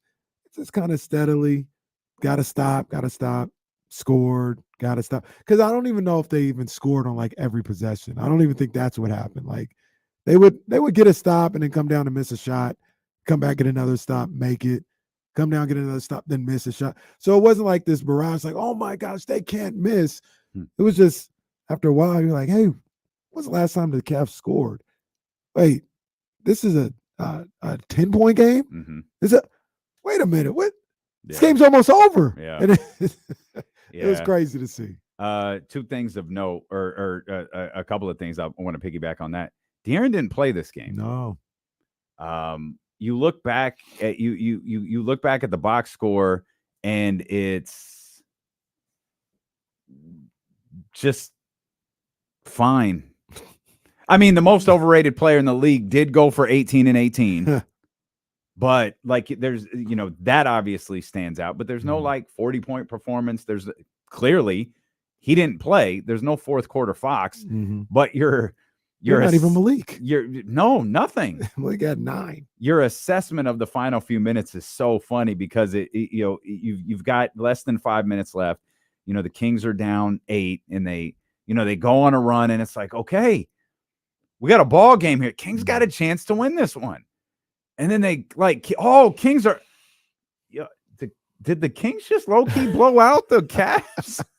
Like, were the Kings down by 8 points and then blew them out?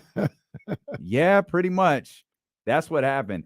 It just, I called it the most stunning conclusion to a Kings game this season. And, with Orlando still on the list, we already saw Chicago. We saw the walk-off against Houston.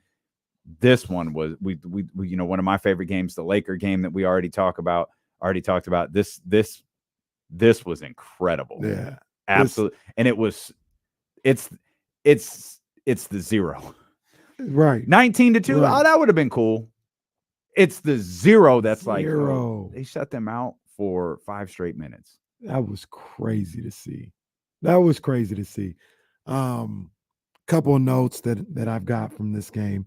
And once again, this was one that I usually, I can remember pretty much all of these games, the story of the game, the ebb and flows, whatever. This one, I don't know what was going on in the first half. I forgot the Kings were up by 15 at one point in the first half. Like, it felt like it was like a game that they were like trying to find their footing the whole time, and maybe had to hang around and then exploded for the night. No, they were going to work. They're up 15 in the second quarter, and they lost it all by the time halftime got there, whereas halftime ended up a tie game of 49-49. But I didn't remember that. Darius Garland. Oh, that boy can play. Oh, yeah. That boy can play. Shout out to our people, with the Cleveland ties. No shade to Darius Garland. That man can play. Shout out JT and Io. Hey, Darius is better than De'Aaron. Well, they need to settle down with that. You know what I just noticed? I was looking at the box score, and I'm again, it's a very low key box score. High score, of course, we're downplaying it. The high score was Harrison, who was 5 of 9, but scored 20 because he got to the foul line 10 times, hit 7 of those. We mentioned the most overrated player in the league, going for 18 and 18. But I'm looking at this like, where's Terrence? Terrence didn't play this game either. No. Terrence and De'Aaron were both out in this one, and KZ Okpala got 3 minutes.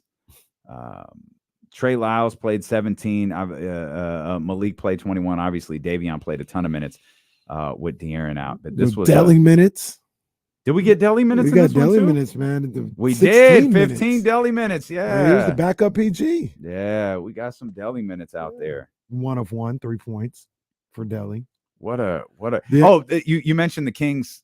Was it 15? Up by 15? Yeah. It was their biggest lead of the game. 95-87. That was the Cavs' biggest lead of the game. Wow. That 8-point lead was their biggest lead of the game. And it was grand opening, grand closing for Cleveland, man. After that. Keegan Murray with a big time performance, 18 points, 6 of 8 from the field, 6 of 8 from 3. That's what he did, was shoot the 3 ball and get his 18 points. So that was good to see. It also had me thinking about something as I was watching this game. And I thought about whether I should bring this up, because this is unfair. I don't have a problem with this guy at all. I think he's a really good ball player. I really do. But I just heard so much. And I was like, I got to chill just a little bit. Just a little bit. Evan Mobley, who had a fine game in this game, 17 points. I heard a lot of people talking like he was a unicorn, like he was.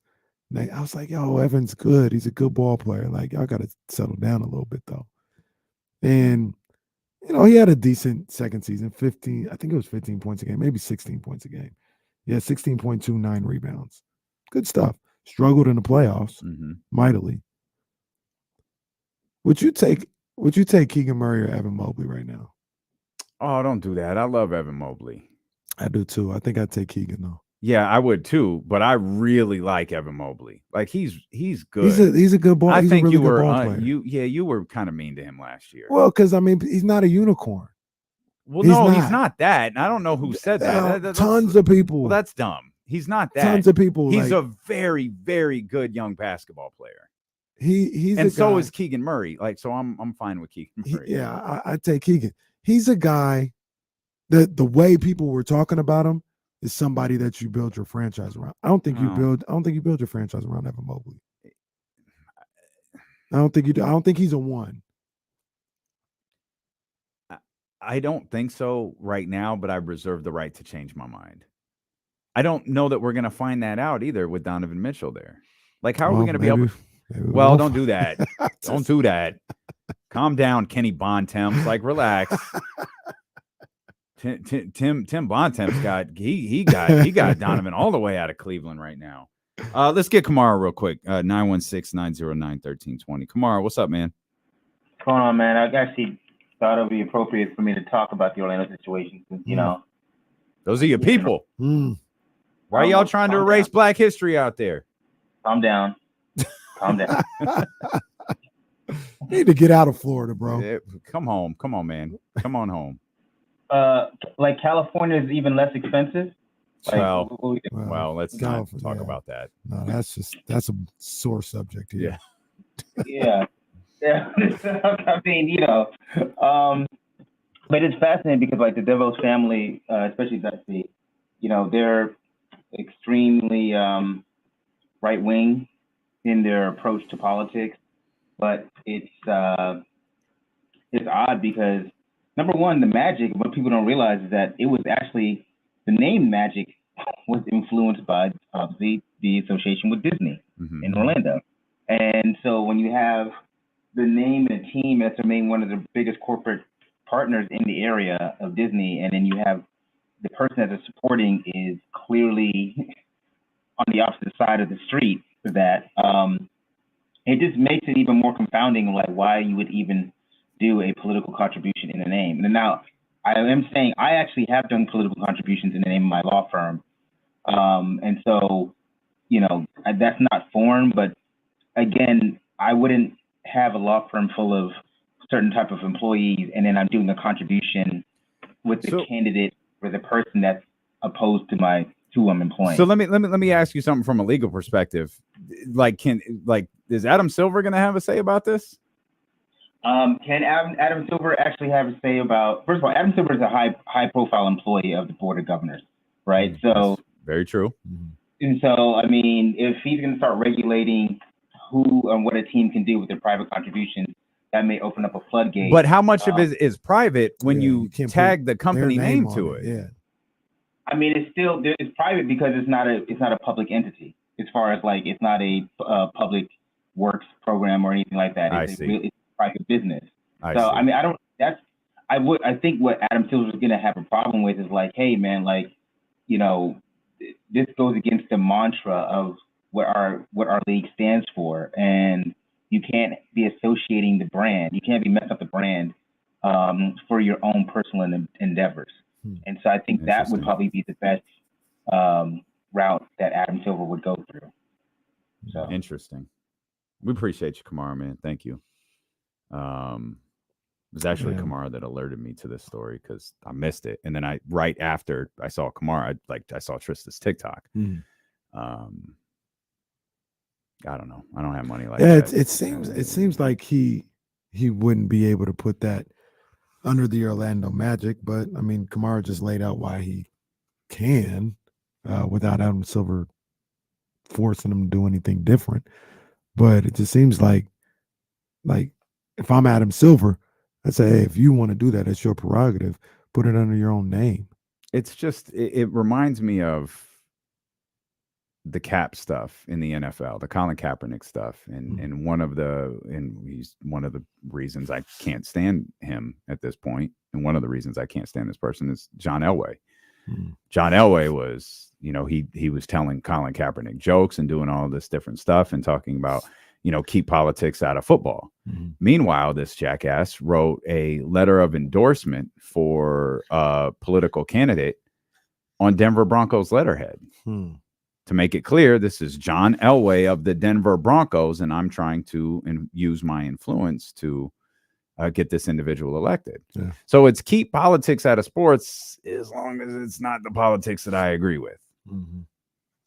I wonder how many of that family's, you know, supporters had an issue with, keep Black Lives Matter off the floor. Why is the NBA all of a sudden political and caving to all of these demands. And but they cool. They cool with this. Right.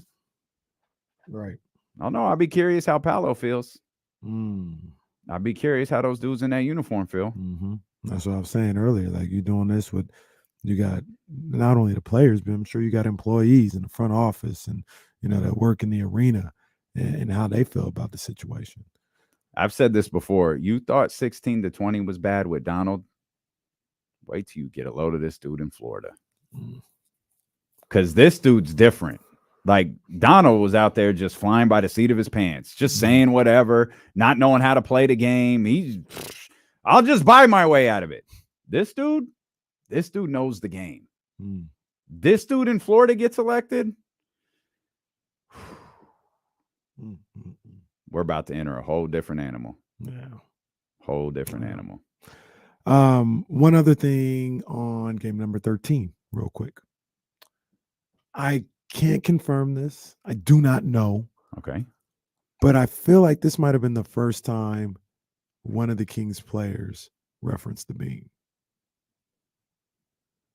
I remember, and I don't know if it's safe for work, but I remember after they won, Malik and Harrison are going back and they're walking in they're like, "Woo, boy, we stole that one. We stole that one. Hey, let's get it here like that beam." I remember that. And I don't know for sure. I remember that. I don't know for sure, but I feel like that's the first time I heard a player reference the beam. So how many games were we? We're 24 games into the season. That seems like it might be a little far-fetched, but I remember the video you're talking about. Yeah. Wow, that's a good call right there. Yeah. I wonder if that's true. I don't know. It sounds good. It sounds good because I know the video you're talking about. I can't distinct whether it's the first time or not. Yeah. Kings, for context, they're 14-10 at this point. So they've dug themselves, out of the 0-4 hole. They've dug themselves out of that start. So they're winning games now at this point. The beam is a thing. But I recall that video. You don't remember if it was Harrison or Malik? No, I know Malik said I think he was with Harrison. Like, they were both going backstage. Who said? Malik said light the beam. Because Harrison did one too. I think, yeah. I think it was later. Yeah. I think it was later. Yeah, oh, Malik that's a good call. He's like, yeah. And like I said, I would say pull it up, and he might have cursed. And he's like, I'd have no way to find it. I think it was on the run, or like if you they had like one of the Kings videos. Well, that's the thing, though. We wouldn't know if that's the first one. I remember seeing it on social media. That was because I don't know if it was the first. That feels like the first time I saw it. Now, they may have said it privately or before that. No, like the first time on camera. But the first time I remember seeing, it's like, yeah, let's get out of here, man. We stole that one, baby. Hey, like that beam, baby, like that beam. I was like, oh, now they know about it. Now they on the light the beam. Oh, it's lit now. It's not going anywhere. The players are talking about light the beam. I wonder if there was a meeting like, guys, every game we win this year, we're gonna shoot a purple light into the sky. They did a commercial about it. They did do a commercial about it. I wonder. Purple laser beams. That was a great commercial because it was so cheesy. That's what makes the two Domas De'Aaron commercials so great, is that they're cheesy. Purple laser beams. It's good stuff. Yeah. We'll come back. I love this game. Okay, that's cap. I love the end of this game. A 19-0 finish to close things out, send the Kings to 14 and 10. I remember incredible. I was on my way. I had to finish that game. I was on my way to Sac State's playoff game. I was like, nah, we're gonna be late because I got to see the end of this. They won. We'll talk to Trysta Krick. She's going to join us at the top of the 2:00 hour when D'Lo and KC return here on Sacramento Sports Leader ESPN 1320. Did Kelly knock on the window? No, I think she dropped her phone.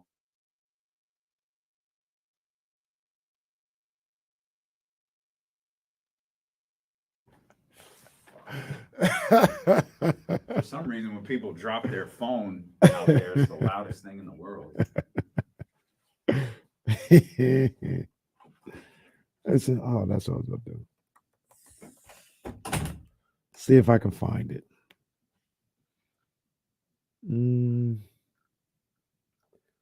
It's like on the Kings website.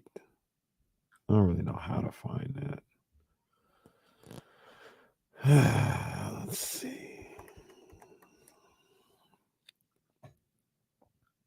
Yeah, I don't know. Oh, here it is, right here.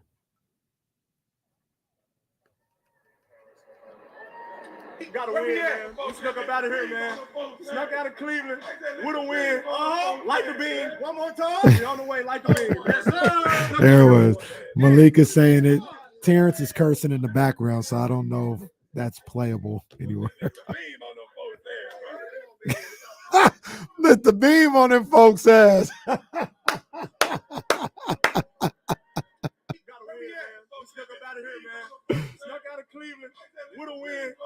Like the bean. One more time. We on the way like the bean. Yes, sir. Snuck out of here with one. Man, who this man on? The beam on them folks there.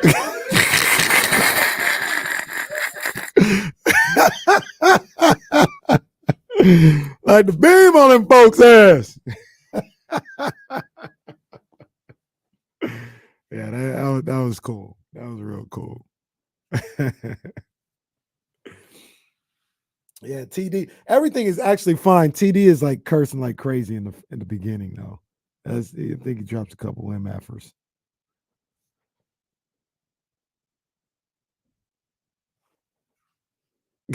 Bro, right? Hey, no, I ain't even gonna say it, man.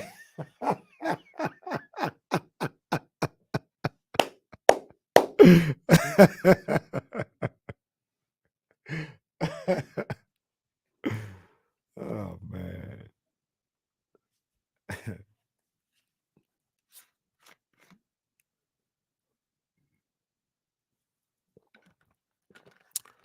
I'm just trying to be me. I'm gonna say I think at the beginning is the only because we played on the air. I would just want to put in the beginning. We snuck up out of here, man. Snuck out of Cleveland with a win. Like the bean. One more time. We on the way like the bean. Yes, sir. Snuck out of here with one. Man, who this man on? Nah, he said another one. That's not it. No, I was trying to see if there was any cursing, and TD is just cursing up a storm. Oh. But yeah, it was Malik and Harrison, and Terrence says it too. Like the bean. One more time. We on the way like the bean. Yes, sir. Snuck out of here with one. Man, who this man on? Get the fuck out of here, okay? Social media team hoping nobody notices. TD said, let's get the fuck out of here.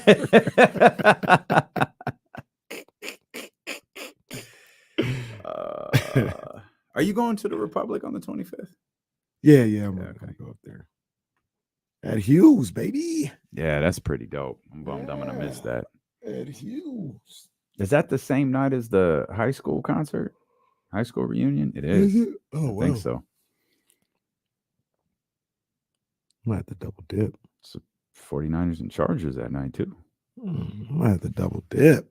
I might have to leave the soccer game a little early. Yeah. I want to see Snoop. I'd like to see Snoop. Yeah.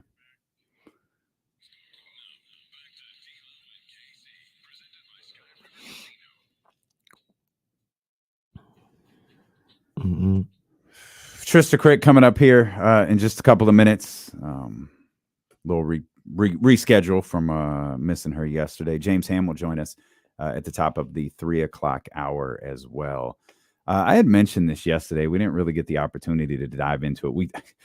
We launched into some, I think it was like Mikal Bridges, Tyrese Halliburton conversation that got away from us a little bit. And your boy, Tim Bontemps, is doing a series about like the biggest what ifs of the last 5 years in each of the respective conferences. And he brought up one, and there's ones like, what if Atlanta didn't make the conference finals in 2021? Oh, I don't care. What if the Boston Celtics had re-signed Al Horford? All right, that's Jesse's bag. Here's one. What if the Brooklyn Nets, what if Kevin Durant didn't suffer a pair of knee sprains? Well, that's interesting. You got, what if Lonzo Ball wasn't injured? What if Cleveland didn't go after, Donovan Mitchell? And then there was this one. What if the Detroit Pistons drafted Tyrese Halliburton instead of Killian Hayes? And I thought, like, all right, like, that's cool. Like, hey, what is this? Let's take a look at this. And I'm like, wait a minute. I'm like scanning through it, and it's conference final 6 consecutive seasons. The Pistons have only been to the playoffs 3 times over 15 campaigns. Blah blah blah. Taking Halliburton 7th overall instead of Hayes, and they're laying all of this out. Would they have been able to grab Cade Cunningham? What would have happened? And I'm like, wait a minute. The biggest what if with Tyrese Halliburton in the Eastern Conference doesn't even have to do with the Detroit Pistons. That changes the Pacers and the Sacramento Kings. Yeah. If in this scenario, Tyrese goes to the Detroit Pistons. Yeah. Because I think Indiana's on a great trajectory. And maybe this is probably the overarching point. Better than Detroit. Yeah.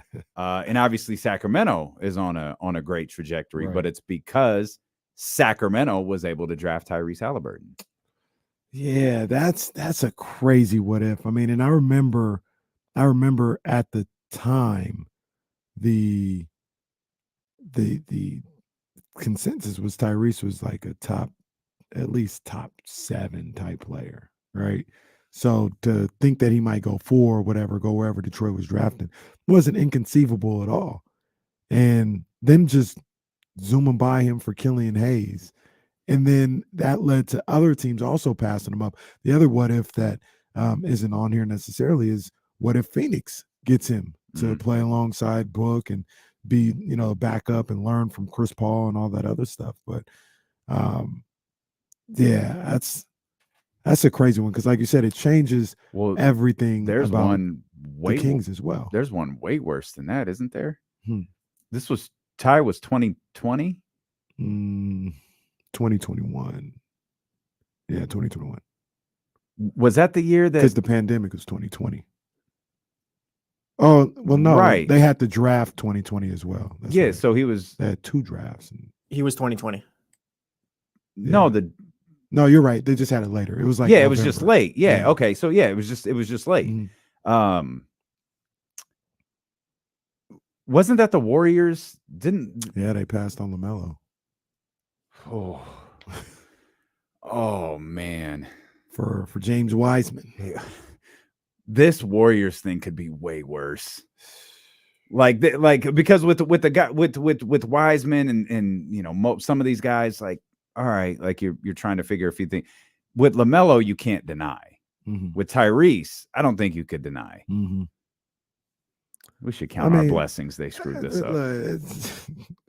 We don't have to count nothing because we already know what would happen. Well, Draymond would have punched Tyrese. Because you think LaMelo's just this quiet guy that's not going to say nothing? True story. Draymond would have punched him. They would have traded LaMelo to Minnesota. and Draymond would have got paid again. He would have found a way to, sabotage that. Oh, wow. I missed this one earlier. There's another one. What if the New York Knicks drafted Tyrese Halliburton? They passed him up? That's what it said. I don't remember when the Knicks drafted in that. What the Kings were? Tyrese was 9. I think he was 12. So Davion was 9. Or Davion was 9. I think the Kings drafted him 11 or 12, something like that. The Knicks had the 8th pick that year Halliburton got drafted. They took Obi Toppin. Toppin. That was Obi, yeah. Obi Toppin. He dropped traded to Indiana. He released the what ifs for the Western Conference today. I haven't looked at these yet. What if the Dallas Mavericks had extended Jalen Brunson? What if Jamal Murray hadn't gotten hurt? Oh, Kenny Caraway, ladies and gentlemen. What if Golden State drafted LaMelo Ball instead of James Wiseman? What if the Rockets didn't trade for Russell Westbrook? What does that have to do with anything? They would have kept Chris Paul, I guess, but I'm sure he breaks it down. But yeah. In this What if scenario, Kawhi- Westbrook never had, rather than Chris Paul. Let's see, Morey instead holds on to him, insisting he and Harden could still coexist. And as it turns out, they could. He's just creating scenarios now off the top of his head. What if the Clippers, Kawhi Leonard doesn't get hurt in the 21 playoffs? That was the one where they went to the Western Conference Finals. They might have won the NBA championship. They absolutely might have won the NBA championship. Yeah. Might have won the NBA championship. What if the Lakers didn't make the Westbrook trade? That's interesting too, because that's the one that brings in Sacramento. Buddy Hield was headed to make the Lakers a dynasty again, and Kyle Kuzma and Montrezl Harrell were headed here. Yep.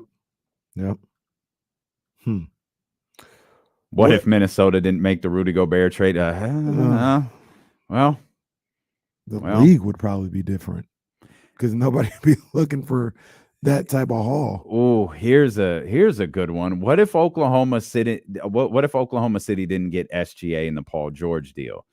Remember, there was reports that LA was doing everything they could to not give up SGA. They were holding this as long as they could to not include Shai Gilgeous-Alexander in the deal. Of course, they had no leverage because they had convinced themselves, and maybe it's true, maybe it's not, that this deal was to acquire Kawhi Leonard and Paul George with the threat of Kawhi Leonard going to the Lakers. I never believed that to be true. Again, I'm not saying I'm smarter than those. Like the reports are, he was really weighing it. I don't believe he was. I had heard a year before from the most reliable person you can imagine. He was going to LA when the Toronto thing was over. He was going to the Clippers. I don't even think that was a secret. Yeah.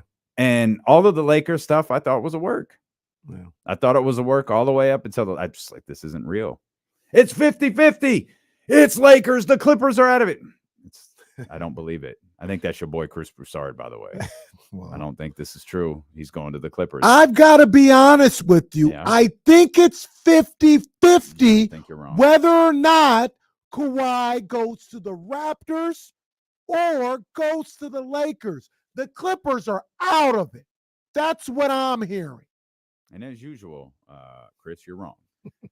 There is a Kings one in here. And it's not wrong. It's the most surface one ever because I think there's another interesting one as well. This is it. This is the one. So what's the surface one?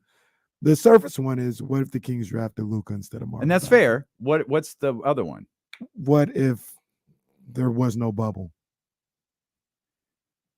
Yeah, that's an interesting one. Hell, what if the Kings What if the Kings went 3-4 in the bubble?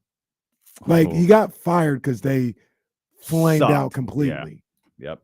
They go 3-4 in the bubble. Vladdy's still here. Bogdan's still here. Buddy's probably gone. I don't know what the draft situation is looking like. Hey, birthday boy brings up a good one. Bryant West. What if? Well, what if Mike Malone wasn't fired? But I think this is last 5 years. Mike was over 5 years ago, right? Yeah. Still a good one. I always think that one's a little bit overblown. Well, okay. I'm glad you said that because that's how I feel about the bubble. I feel like so nothing could have gone wrong for the Kings, huh? If the pandemic hadn't hit. No, but the Kings were playing well. There's no denying that. But we really go out with Memphis was bad. I think it was Memphis, right? Yeah. And Memphis is wild because that 6-month break did nothing for them. They sucked when they got to the playoffs. Yeah. They were playing bad in the regular season and played bad in the bubble. But I just feel like we get really romantic with that stretch. Now, had that March 11th game happened and then the season shut down a day or two later, Kings blow out the Pelicans or beat the Pelicans, whatever.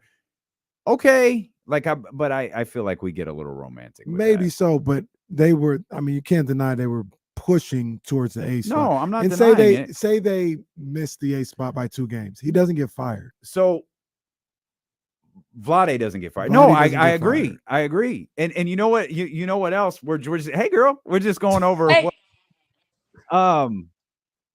what if the pandemic doesn't happen? The play-in probably doesn't exist. No.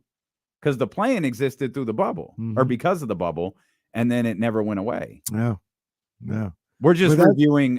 You're awfully Nice picture back there. what are you Work- doing? Like, last time we saw you, you were like in a sports bra sweating outside. Now you look like you're headed to Portland's hottest, diner. Club. I don't That know. was No, that diner was just I- unnecessary. I don't Really? know. Well, you're not going to a club at 2:00, so Day you're party. on. Day party. Well, I'm going to work.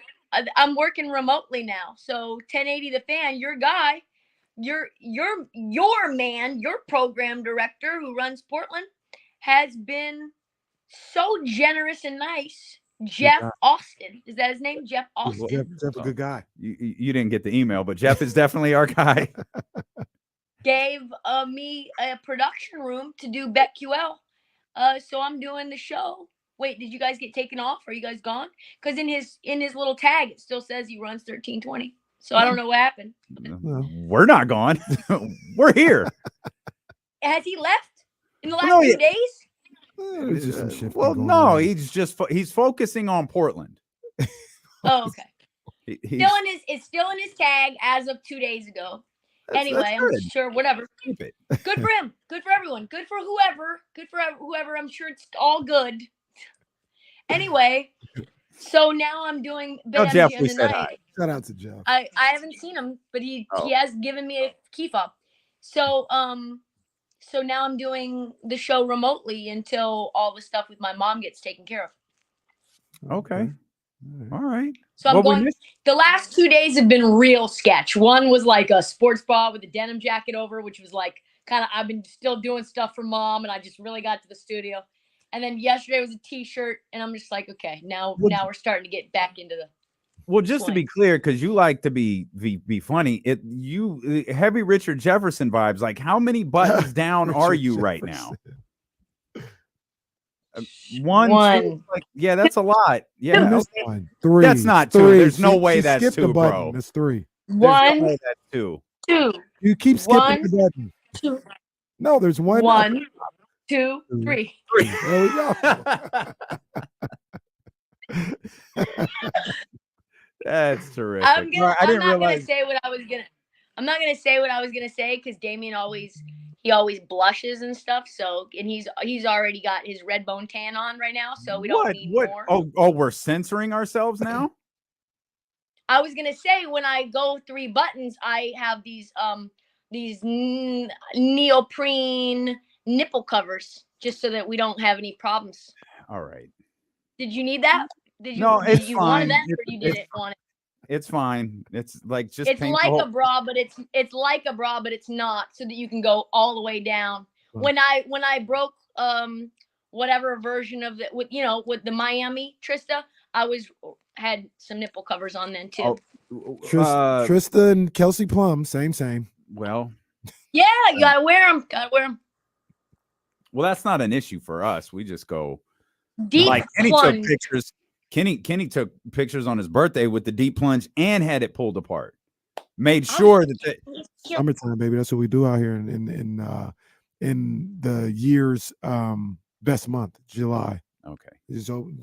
Hey man, they lucky I didn't go another button. Well, you should have, Howard. Little innie or an outie, we want to know. That's what we want to know. Wait till we take the stage at the YG concert. I might not have a button. It might just be belly button. That's the only thing. That's right. That's the one button that you get. That's the one button that you get.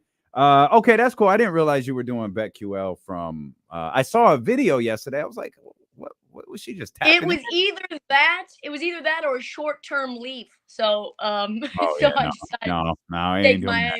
take my ass back to work. I said, no, I'm ready to go. I'm ready to be remote. There we go. Good stuff. Good stuff. You've done several videos that we should probably talk about, but the number one being what was a big topic of conversation earlier this week, and that's the most overrated player in the National Basketball Association being our All-Pro center, Domantas Sabonis. I ride for y'all. You guys see that? Yeah, Absolutely, we saw it. absolutely. Saw it. You saw Yeah. the tweet and then saw the TikTok. I think Bleacher Report has to be trolling. I mean, the list in general was insane, and it was almost like whoever made that list just didn't watch a lick of basketball or any commentary on what was happening. Because when you have a guy who comes in and leading the league in rebounds, just a triple-double machine, double-double automatic, and takes the team to the playoffs for the first time in 17 years. And Foxy was a key piece of that. Everybody played their role. But let's not act like Sabonis wasn't like the hub of the offense and what Mike Brown was doing. And was playing with a torn up thumb the entire season, pretty much. Could have gone and gotten season-ending injury or season-ending surgery and decided, no, I'm going to ride for my people and take us to the promised land. And he's the most overrated, not Kyle Kuzma or like any of these, like, no shade to Kyle Kuzma, but like there's plenty of more overrated players than Domantas Sabonis. Like, just plenty. Well, our guy Jason Jones brought up a hell of a point. And this goes to the thought that they're just out here trolling, just saying whatever, because Jonas Valanciunas is on that list. And it's like, I mean, how is he any kind of rated? Like, what do you mean He's just not overrated? rated. Who's walking around having discussions talking about, yo, Valanciunas is really That's he's what I really said on the that video dude. too. They just throw him in. Just throw in Jonas Valanciunas just cuz. Just throw him in. But That's how I knew we were being trolled. I saw when I saw Kawhi, like there's people who don't watch the sport and would say stuff like Domantas Sabonis is the most overrated player in the game. But when I saw Kawhi and DeMar DeRozan on there, I said, now you're dealing with people not only don't watch the sport, but they probably never played. They sit up here and say Kawhi and DeMar DeRozan are overrated players. I mean, that's just blasphemy. Those players are underrated. Those could be in the top 5 of underrated players. DeMar DeRozan was leading in clutch time percentage 2 years ago. Mid-range master, just an absolute bucket. Footwork crazy. Yeah, he's playing for the Bulls right now. It's just because he's playing for the Bulls. That's the only reason. DeMar DeRozan, I would probably love that. they should figure that out. Yeah, DeMar DeRozan should not start the season on the Chicago Bulls. I'll take that. DeMar DeRozan should not finish the season on the Chicago Bulls. He's definitely gonna start. Trista's getting a phone call. I guarantee you that's what's going on right now. Trista just went black because she got a phone call. Can I just put it on Do Not Disturb for a second? Let me see. Yeah, go ahead. Do your thing. People just think that they can are we just raw, no warning FaceTiming your friends now all the time, just like out of nowhere? Just I don't think you should do that. Yeah, I don't think you should do that. But it kills the bit that you did on Kenny's birthday. Where you that was out of nowhere. Well, that's a birthday FaceTime. Yeah, that's okay. Birthday FaceTimes are fair. There's nothing wrong with just a regular FaceTime. When's your birthday? And a light the beam FaceTime with the crew, also fair. At That's right. 1:30 in the morning. Eastern Standard she was on the East Coast. Yeah. I did realize they were trying to see what kind of buttons were. They were trying to see how many buttons were undone. I did realize as I hit the button, I was like, it's 1:30 where she's at right now. But why did we you were in Buffalo? Yeah, I think is why we missed you. Yeah. She had just come from Sacramento, and then she went to Buffalo like the next weekend. And I was thinking because I missed the beam. It was the next beam. See, so that's the thing. As I was thinking about what we've got to tell everyone, we tried to get a hold of Trysta, and then I realized what the conversation would sound like. We FaceTime Trysta at 1:30 in the morning to show her the beam. Well, yeah. Now I wish you'd tell the whole story at that point. Well, what part of what I just said was inaccurate? Well, but that's why when you tell me, we got to I wish you'd tell the whole story here. Be careful with the wording of this story. The title of the story it's a lot. It is a lot. It is a lot. When's your birthday? Whoever is writing your podcast headlines now has a lot of material to work with. That's Jesse. That is Jesse. When's your it birthday? Is still Jesse. Was Jesse on vacation? Because you guys had somebody else back there recently. Yes. No, he was not feeling well. Yeah, he was sick. Oh. Yeah, he had an unauthorized sickness. So I'm going to try this for the third time. When's your birthday? May 28th. May. All right. 28th. We You just usually- that's- checking. That's probably crazy because that's usually around like Memorial Day weekend. Memorial So Day. the whole weekend is just birthday, Memorial Day weekend. We just getting plastered. It's just a Plastered. wild. Yeah, that's what they said. The place like White Fort boy Worth. wasted. Like what? We're getting What plastered, frat bro. are you joining? Talk about plastered. The contingent is going to meet about that remark later on. We need a triad meeting about what Kenny's wasted, plastered. I don't even get drunk like that no more. I can't remember last time I was like that. It was like 10, 12 No, years what ago. you didn't go hard in Vegas a couple years ago? Like No. Showtime during the show? No. You didn't? Not to that point. Well, what point are we talking about? To the I point think where we need to have grown up. a right? new define. Like we need to all set the definition of what that looks like. Because Throw maybe up. his bars. Oh. here, Throw up. and Oh, our that's bars. Here. When you that's throw up. that's extra. Like that's just dumb. If you're 30 plus and you throw up because you drank too much, it's not that you drank too much, it's that you drank wrong.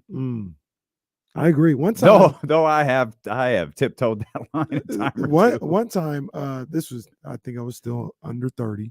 I wasn't 30 yet, but it was the first time like I really had some champagne and I had my own bottle. I had my own bottle, and I was just, I had the house party going on. I was drinking out the bottle. It was all good, but champagne, like the second it gets you. There ain't no ramp up.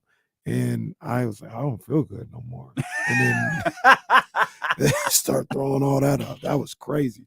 I learned my lesson with the champagne. Fizzy vomit. Yeah. And the great part about this is Trysta just drinks Coke Zero. There it is. But I have been there.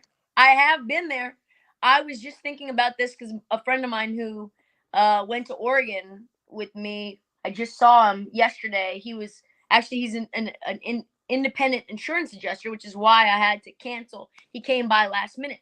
So I was thinking about the time that we went to see Oregon LSU. And I went and met up. That was in Dallas, maybe 2011, maybe 2010. We played LSU first game of the season. We go down there, we get a hotel. It's a bunch of Oregon fans. And I decide, for whatever reason, because I don't even drink like that this time, I'm just going to go with everybody else and try to go shot for shot with Jameson. And Jameson, oh man, made so many bad decisions. So many. Cheated on my boyfriend at the time. Roommates. And I don't think anybody even found out, but was like a kid who was working with me, worked with me at the finance company, and like got so trashed that I blacked out. And the next day I could almost barely not even go to the stadium. It was so hot. Again, it was early September in Dallas, and it was just rough. I had to throw up in a Chick-fil-A on a Saturday, and the LSU fans were obnoxious. They were like, Tiger bait, y'all ducks, just Tiger bait. And they're dragging real physical ducks down the road with a rope, just like animals. But even they took pity on me, and they're like, y'all got to get that little duck. She's not okay. That little duck seems like she's not good. And I'm like, oh, guys, it's so hot. And we lost. We ended up losing to LSU by a lot. And it was probably 90-10 purple in there. Just, oh, God. And they're like just screaming in your face, and you're hungover. You're like, please, I'd rather be anywhere else but here right now. Like, great tickets, great environment, and just so hungover. There was a lot there. So I just want to go back to the cheating on the boyfriend part. Did you follow that up with, you don't think he ever found out? Well, I mean, he's living in Dubai now. He's got a wife. He's got a kid. It's that guy. Yeah, I remember the Dubai guy. Okay. Yep. Were you going to marry the Dubai guy? Found out. He wanted to marry me, and I said no. Well, he probably still never found out if he's watching D-Lo and KC. Just... Well, we're big in Dubai, I heard. Check the analytics on YouTube. We might be big in Dubai. He's not a sports fan. There's just absolutely would no never chance work. this gets Yeah. back. Almost. There would be more of a chance that the guy that I cheated on him with would watch this show than him. Did he know that he was that you were cheating on someone? Or did he think, I got a girl? Yes. No, he knew. okay. They were friends. They knew each other. That was trifling, man. What sort of episode of Insecure That is dude this? was trifling, man. Wow. That'd be your own Well, we had already kind of had like a little, as my mom would say, like a dalliance in college. There was like a little will they, won't they? And we didn't. And so we both got really drunk and, ended up did. All right. There you have it. You went from will they or won't they to they absolutely did. Don't know how to transition back to the Clippers, so I don't have the transition, so I'm just going to go back to the Clippers. That's all I can do at this moment. You mentioned, Kawhi Leonard was on that list of overrated players, and there's like extensions that can be offered like this month, over next month, over the next couple of months with Kawhi Leonard and Paul George. There's reports that the Clippers are going to take their time with Kawhi Leonard. Is this it for the Clippers? Like, are we nearing the end of this thing that was built a couple of years ago? Yeah, I think that when I was talking to folks within the organization, they seem not optimistic. I would say not overly pessimistic, almost like those people who are in really bad relationships and they just la la la, like you can't even talk to them about it. They're tiptoeing around it. They're like, oh yeah, like I knocked up my crazy ass girlfriend and now we're married. Kind of like that, where they're just kind of making jokes about how much of a dumpster fire it is. And you got even Jerry West going on Paul George's podcast and it's like, you guys won't play any games. Like how this is ridiculous, Now, Jerry. Now, I was gonna mention Jerry was. It's funny, but Jerry was. He was like flabbergasted. He was like, and then he was almost like, it's not even fair. He's like, because I see you guys work all the time, and you guys work, but for whatever reason, you guys just can't stay healthy. Like it's not fair. I enjoyed that episode, by the way, of Jerry West. Jerry West is an interesting listen, but he's just like, I just don't get it. Like you guys work your butts off, and it doesn't matter. Every year you guys get hurt. And then though, Ty Lue goes on All the Smoke, and Ty Lue's like, I know how we're gonna compete this year. We're gonna take the regular season seriously. This is a novel thought. We are all now going to make sure all 82 games we are trying to play. That's crazy. They're calling you Trysta Thompson in the chat, and I'm having a hard time keeping it together. Trysta Thompson. TT.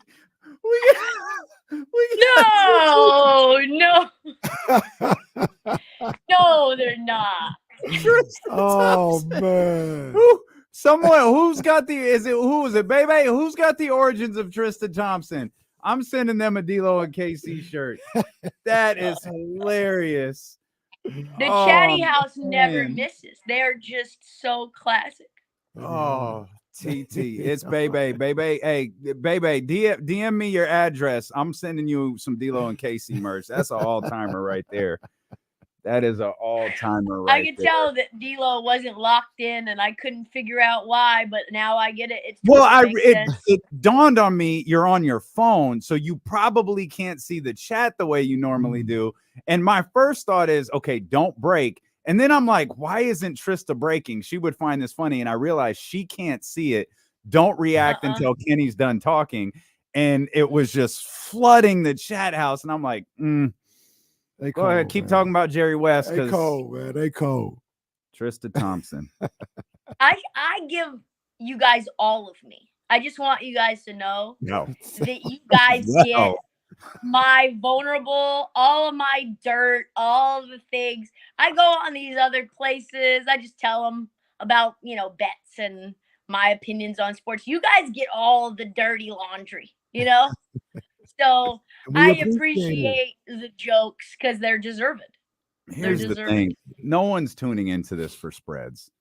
They're tuning in to find out you're growing up in a Well, Chick-fil-A. I mean- Pause. God bless it, For man. spread. God damn. Come on. It was too easy. It was a lob. Well, I let it slide when you. All right, forget it. Just forget it. They're tuning in to hear about you vomiting in a what they call you, a little duck. Chick-fil-A. He said, Little "Oh, you gotta duck. get that Go little get duck. that. Somebody needs to go check Somebody on gotta that go little get that little duck, man. That little duck having a problem out here, man. She can't hold on out there." I'm like, the fried food of the Chick-fil-A was enough to just send me over the edge. And then I just ate a bunch of waffle fries. It helped. I tell you what, a puke and rally with the waffle fries, it helped a lot. It helped a lot. That should be Chick-fil-A's new slogan. Chick-fil-A turning into Jack in a Box. Well, yeah, it works. Oh It no, I works. did. I no, this was not too long ago. I did throw up. Oh, This was Wow. before the pandemic, so I'd say probably 2018 okay. for Jazz's birthday. Like rented out a booth or got a booth at the club or whatever. And then she's like, "I didn't even ask for all this. I don't want to drink." And then everybody was there. They're like, "Nah, I'm not drinking tonight." So I spent a lot of money on this. This alcohol's going somewhere. In Kenny, out of Kenny. Yeah, that was last time. I almost got strep throat because of that. I almost got caught at one of the things at the house. Like, Oh. and it wasn't Really? even. Yeah, it wasn't even the drink. It was like I was sitting outside because everybody goes outside at some point in the night and has a cigar. So I'm outside and I'm trying to be the host, so I move out the way and I just sit on the ground. I'm just sitting next to the furniture. Crisscross applesauce. Kinda. I don't know if my legs can do that anymore, but kinda. And having the cigar and someone's like, "Oh, I'm gonna get a drink." I was like, "Oh, I got you."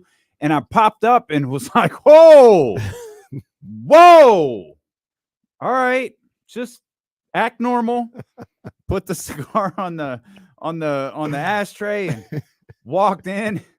"Hey, can you get?" Yeah, I owe a whatever. And I walked straight upstairs and just took a few deep breaths, washed my face, and walked back down. And I had an uncomfortable night, but not a bad night. And I think it was the cigar. It wasn't the. That reminds me. You're not.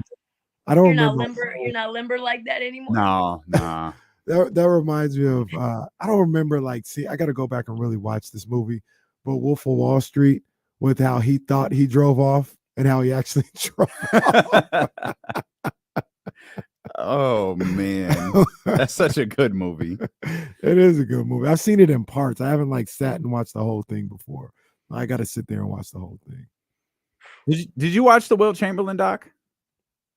No, you know what happened? I was supposed to go to the premiere in Las Vegas. Of course and I you were. just spaced it. And I just spaced it. Just didn't. Oh, It was really good. It's really good. You Was should it? watch it. Well, that It's was good. 3 It's on Showtime, right? It's Showtime. Yeah. Yeah. Okay. Yeah. Yeah. It's good. I'll watch it on Showtime. No, maybe I'll watch it tonight or tomorrow. It's got to be dope though, doing your show from the West Coast. Because So you just go do your show, then it's done. You got the night ahead. I had my mom over for dinner after the show. It was nice. And the studio is 4 months old in the middle of Northwest downtown Portland. Right. It's incredible. I might just stay. I was just about to ask you, are you getting the itch to not go back to the East Coast? I think once it starts to rain, I'll really want to go back. But right now, the weather has been so good. The weather in DC has been so bad. They've had I don't know if you've seen what's been going on, but insane rainstorms, windstorms up to 70 miles an hour, trees down in the middle of the road, main arteries of DC. Sacramento. Completely clear. So yeah, it's like that exactly. and whatever it was called. Wasn't there a certain name for it, like a cyclone storm or something? Yes, Oh, the something one like that you yeah. came for? Yeah, Yeah. it was a cyclone. Is that Was what it it Bomb was? cyclone. Bomb Bomb cyclone. Bomb Yeah. cyclone. So that's what they've got going on. And so and here it's been, 62 in the morning, 85 in the afternoon, 57 at night, no Yes. humidity, no rain, blue skies every day, just kicking it with moms, fixing a bunch of stuff around the house, trying to get her own medical stuff set up. So it's been really nice. Well, and I don't know what is going on with what's happening with the house in terms of insurance, so I might need to be here, longer than I thought anyway. So yeah, I'm not in a rush. I'll just say that. I'm not in a rush There you to go. get back. There you go. We're celebrating so one fun thing for those who follow you on different social media accounts with you being home is you're just going down memory lane as you're going through boxes and taking pictures. And when did you, with the 50th anniversary of hip hop, I'm asking everyone who joins us this, except James, because I don't expect James to have an answer. When did you fall in love with hip hop? I was 6. I just moved here. I grew up. So I was born in Portland, and then we moved to Humboldt, California. If you know, you know. And we were there until my mom decided she was going to leave my dad. So we moved up here for that. Just a better system for like divorces and child stuff. So we moved to North Portland where my mom had lived before, same house, same neighborhood, all that. And my sister went to Jefferson High, which was kind of like what you saw, my neighborhood, sort of that's the neighborhood school. And she brought us home Doggy Style and The Chronic. And I was 6. Okay. And the first song I ever memorized was Ain't Nothing But a G Thing.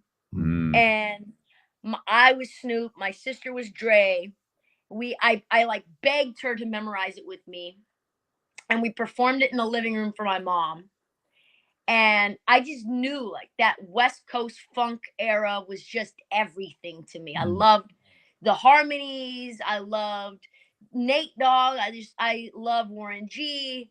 The Doggy Style album, I think, is my favorite album of all time. Just like it's just so ingrained in me. That was when my mom was like, you seem like you really love this. Like you love performing, you love doing this.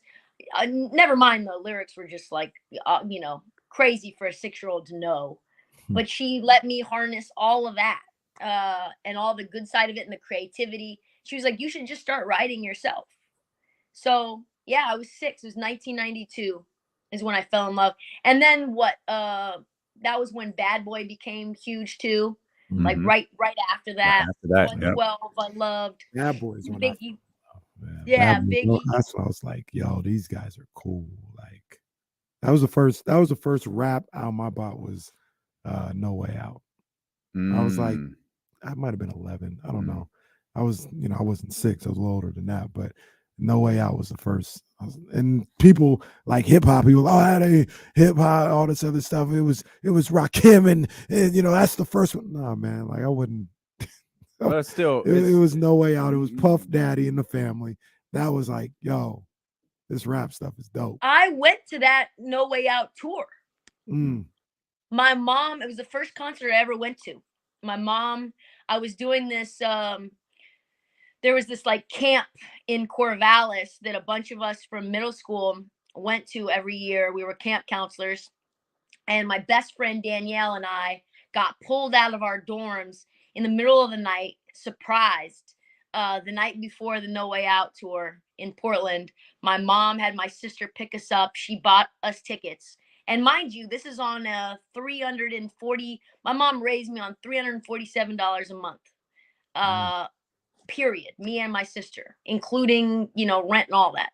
So she found a way to get me and my best friend tickets and my sister tickets to that concert, which was everyone. It was Mace, it was 112, it was Lil Kim, it was Puffy, it was, who else was there? Black Rob, I'm sure. Black Rob was there. Yep, you're right. It was. I mean, that's got to be one of the most iconic tours in terms of like ensemble tours. Mhm. They did a bunch of stuff for Biggie, a lot of like memorial stuff. Faith Evans was there. It was sick. Yeah. So yeah, No Way Out is I think a really critical time period for me in hip hop too. I love hearing everybody's story about how they fell in love with hip hop, with a genre that no one expected would be around 50 years after its inception. Talk about it. This was a classic. The birth of Trysta Thompson is just incredible.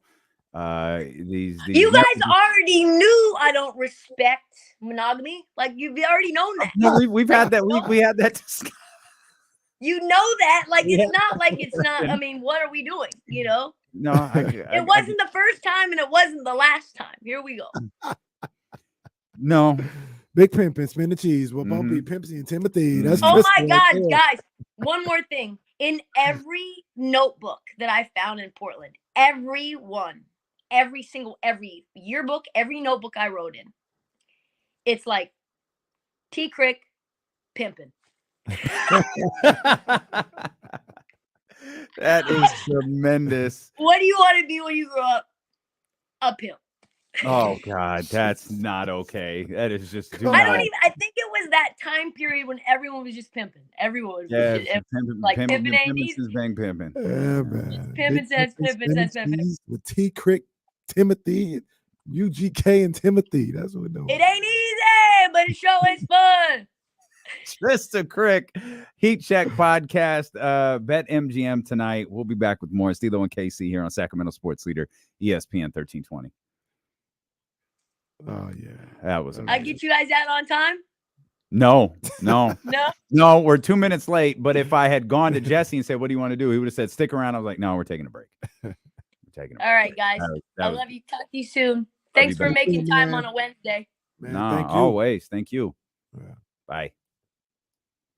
That was amazing. Bye. Bye. Man, I gotta get that isolated. I just don't think it was clean enough. Now the bye, you can get the bye. You think so? Yeah, the bye stands up by itself. Tebow walks off. Bye. No, that's Cut and Pete. If you're from Sacramento, I think I was at that concert. That was the one. I think it was Criss Cross. I feel like Mary J. Blige was there. It was either Mary J. Blige. No, that was way before Aaliyah. I think it was Mary J. Blige was there. Criss Cross and Mary J. Blige. And somebody else was there too that I don't remember. But I remember that concert and they were giving out KML Jams flashlights. Oh, yeah, we might be able to get it. Bye. Okay, bye. Yeah, we might be able to get it. I'll be sure was in the house. Wow. Oh, was it what that was a KSFM concert. It was like Spring Jam. Yeah, they were giving out, somebody was infiltrating because they were giving out KML Jams little flashlights there. Oh, okay. And I was like, oh snap, KML. Like I thought that was a Bay Area station. Mm-hmm. And they were infiltrating. Yeah, I remember the old Spring Jams. They need to come back. All right. They need to come back. Yeah, I can't even talk about my first concert. What was your first concert? Can't talk about it. Oh, with Scales? You better stop right now. Don't even shake that head right now. It was. It was. Hey, man, I ain't gonna lie. I saw him like 3 times, man. Who else was with him? Every time he came on the West Coast, like Heavy, I had to pull up. It was Heavy D. It was supposed to be Aaliyah. They said Aaliyah was pulled because the concert was sponsored by Budweiser. I'm beginning to think that wasn't the truth. And then it was your boy. Yeah, that's crazy. Like, yeah, every time he came on the West Coast, like I would go full with him. I think that's the only one I saw. I saw him here. I saw him in Oakland. I go through stretches with concerts where like I don't go to any for like 2 years and then I go to all of them. I'm very much in the all of them stage right now, and it started last week. I want to see Rose, man. I want to see Rose, Jeezy. They had that tour. It was like a Southern tour a year or two ago. Looks like Rose, Jeezy. I think Gucci was on there. Those are guys that we don't see too much out here. I was hoping Rick Ross would be in Vegas when I was there. I forgot about that. I was hoping he'd be in Vegas when I was there. Yeah, I don't know, Bryce. I don't know, man. I don't know. Not really my bag. Metallica was at. They were just somewhere, right? Aftershock. They were at AT&T, I think, not too long ago. I think. Yeah, I think they were at Aftershock like last year. I should have probably done that.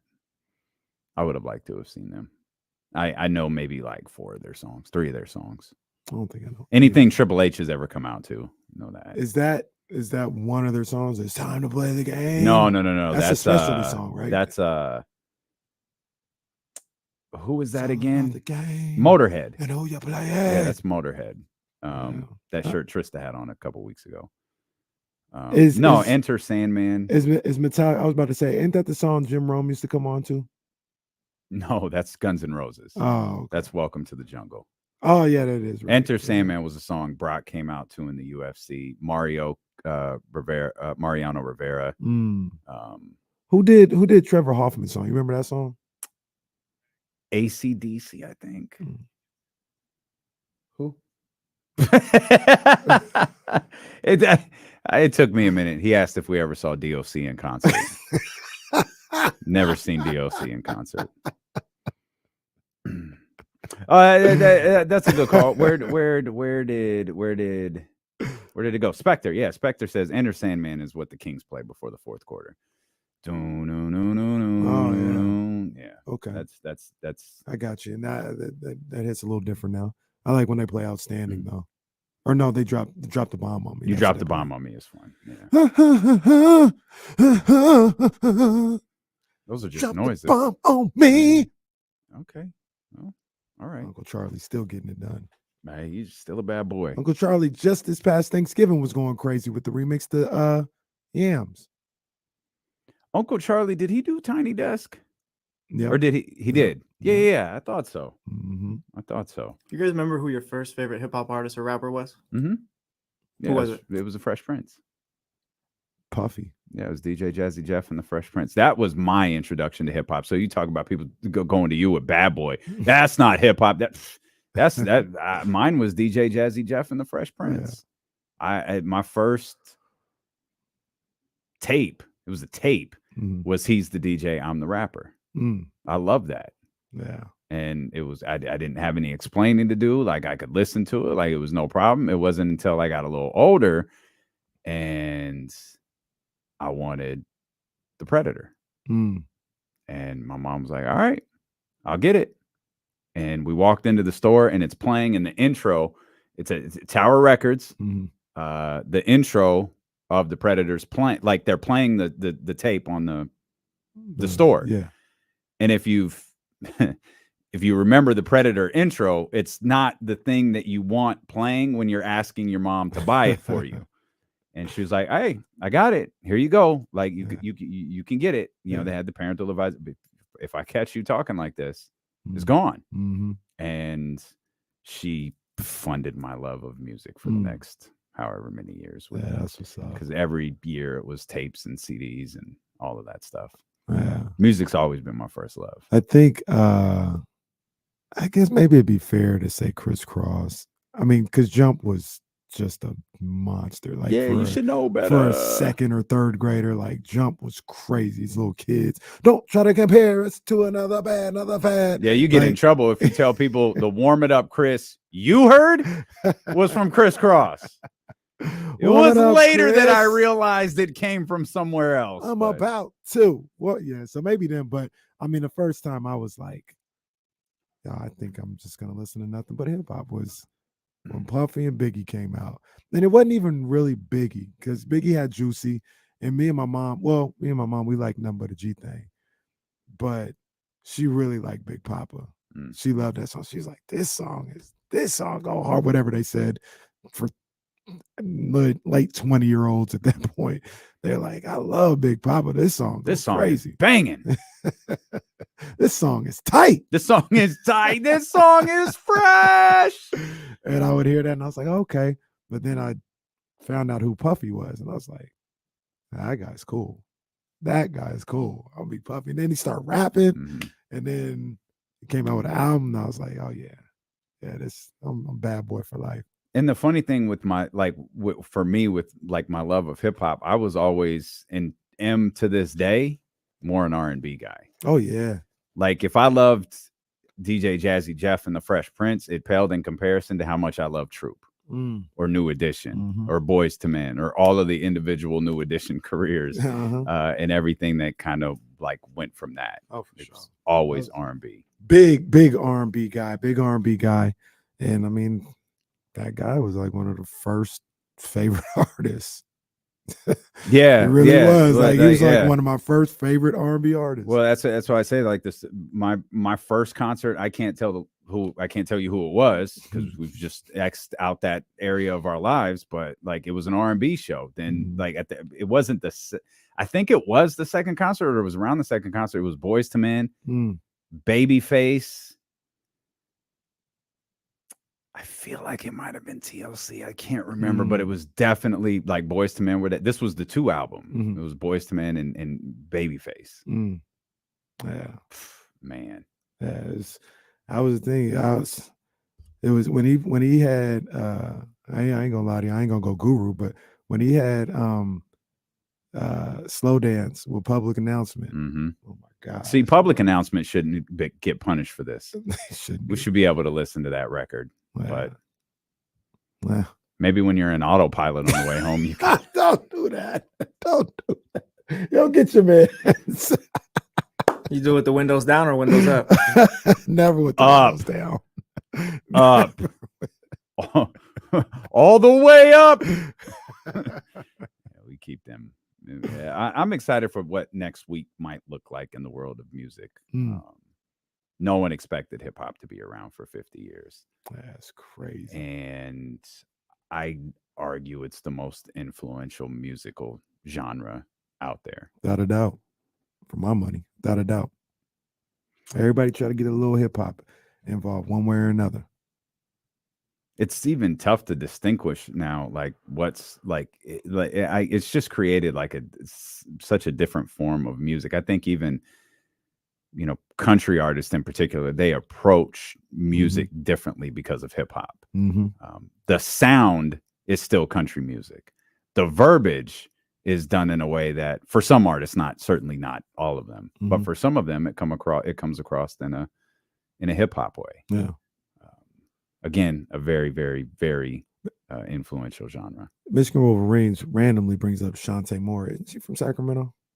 Is she? I think she went to Kennedy. I think she got some Sacramento connections, though, for sure. I don't know if she's from Sacramento, lived in Sacramento, grew up, or something like that. I feel like she's from South Sacramento, though. If Mark Wong's listening, he would know. He knows everything. Ramsey's right, man. God rest his soul. But that Wayman Tisdale, like Wayman, you talk about a post-basketball career that was incredible. Wayman was that dude. Wayman was absolutely that dude. Shout out Derek Allen. Look, I'm gonna tell y'all right now, if he wants to do it, I don't know if he wants to do it, but that boy Victor Oladipo, if he wants to, his voice is phenomenal. I'm telling you, the song that I love, "Connected." You'll hear that song in a couple months.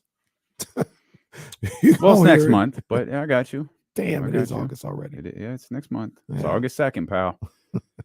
You sure you don't want to wait a little bit longer? No, it's time. It's time. 18 years later. Y'all could have had an adult kid by now. Y'all going out there and getting married. Warren says Shantae Moore is from San Francisco. Okay. She's from San Francisco. She got some type of Sacramento ties. We'll come back. James Ham's going to join us and get this show back on track. He'll join us at the top of the 3 o'clock hour. Got a question about the 49ers, too. The 49ers in the NFC West. So we'll talk about that. And then again, James Ham, top of the hour. That's when D-Lo and KC return here. Sacramento Sports Leader, ESPN 1320. Real quick, Ramsey, you shame that guy that comes in here and says De'Aaron Fox is going to be the MVP. Don't shame him. That's a nice thing to say. He does only say that all the time. Well, that's all right. He's ready for it to happen. Ain't nothing wrong with that. Yeah, we've had a conversation about that recently, Drew Down, about differentiating what is pop music and what is hip hop music, and how the two essentially bleed together. Like you've got, we used to have, 102.5 used to be the monster in Sacramento for that type of music, and then the end came around, and then the lines got blurred between what's hip hop and what's pop, and not all of the records are the same. Certainly not all of the records are the same, but there's a lot of overlap. Like if The Weeknd is the biggest record in the world, it's going to play on both stations. And so what like was considered hip hop and R&B and urban contemporary before, now is just looked at as pop. If it sounds like Post Malone, it's pop. Post Malone is absolutely pop. His album came out. I'm just not a Post Malone fan. It's not, I hate this. It's just, I'm not moved by it the way that other people are. Just not moved. Yeah, I don't mind so much it being blurred. It's just a testament to the audience, right? Because we can talk about the blurred lines between hip hop and pop all we want to. It used to be as simple as black and white. Like if it was Jessica Simpson and NSYNC, that was pop. If it was The Weeknd and was Post Malone? What is Post Malone? Like as far as is he white? Oh, yeah. Post Malone's not white, is he? I think so. Yeah, yeah. White-ish? I don't know. But it was as simple as that, and that's where things were. We can't do that anymore. That doesn't work.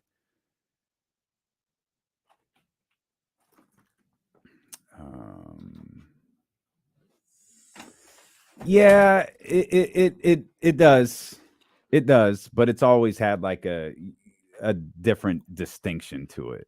Right, there was a pop sound because really what it means, John, and I don't mean this in any type of way, but what pop meant, it meant popular with white people.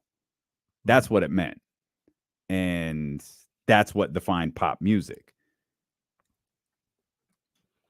I feel like now pop's just like its own type of music now. Maybe it meant that, but now it's just different. I'm gonna go grab my. Got the cookies anyway. Yeah, man.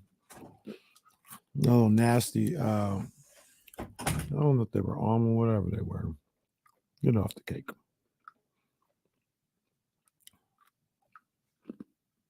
Stop putting like peanuts and stuff in dessert too. That's horrible.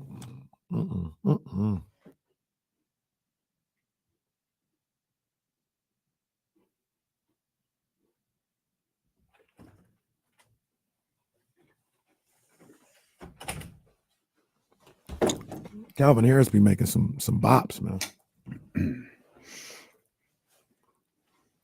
When Calvin Harris link up with the hip hop dudes, he be making some heat. I'm so tired of spam phone calls. For sure.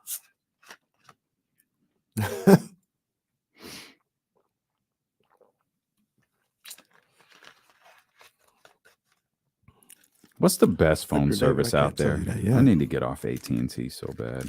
Well, it sucks though.